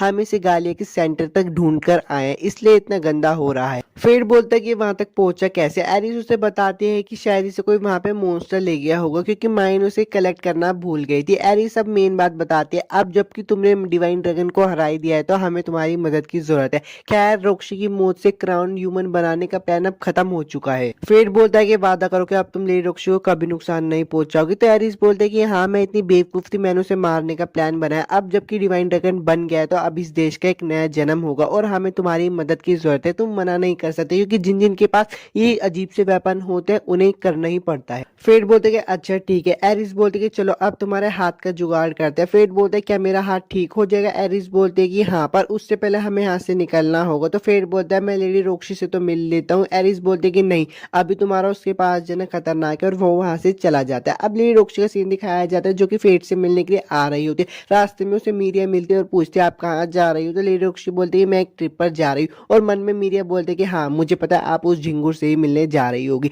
लेडी रोक्शी फेट के कमरे में आती है और फेट को गायब देखकर चिंता करने लगते हैं। वो एक लेटर पढ़ते हैं और उसमें लिखा होता है मुझे माफ करना, मैंने आपको कभी अपनी ग्लूटनी स्किल्स के बारे में नहीं बताया और हाँ मुझे माफ कर देना लेकिन मुझे अभी जरूरी काम से जाना पड़ा, पर मैं एक दिन आपसे वादा करता हूँ मैं आपसे जरूर मिलने आऊंगा, तब तक अपना ख्याल रखना। लेडी रोक्शी बोलते कि पहले तुमने मुझे इतनी हिम्मत दी और अब ऐसे अकेले छोड़कर जा रहे हो। तभी थोड़ा पास का सीन दिखाया जाता है। एक बच्चा रात को बेंच पे बैठा होता है तो लेडी रोक्शी उससे जाकर बोलते कि तुम्हें अपने घर जाना चाहिए। तो फेट बोलता है कि नहीं प्लीज मुझे मत मारो। लेडी रोक्शी बोलती कि मैं तो बस तुम्हें ऐसे ही कह रही थी। लेडी फेट बोलता है मुझे माफ कर। फेट बोलता है मुझे माफ कर दो। लेडी रोक्शी बोलती है अच्छा तो लोग सच में होली नाइट से डरते हैं और फेट से माफी मांगने लगती है। फेट बोलता है आप क्यों माफी मांग रहे हो। लेडी रोक्शी बोलती है कि मुझे खुद को एक होली नाइट कहने कहने में शर्म आ रही है। फेट को भूख नहीं लगती है तो लेडी रॉक्सी उसको कुछ खाने के लिए खिलाती है। अब फेट को वहां से जाना होता है तो वो बोलता है अच्छा अब मुझे पता चला कैपिटल में इतने बुरे लोग नहीं है। वो वहां से जा रहा होता है तो लेडी रॉक्सी बोलती है तुम्हारा नाम क्या है। वो बोलता है मेरा नाम है फेट और वहां से चला जाता है।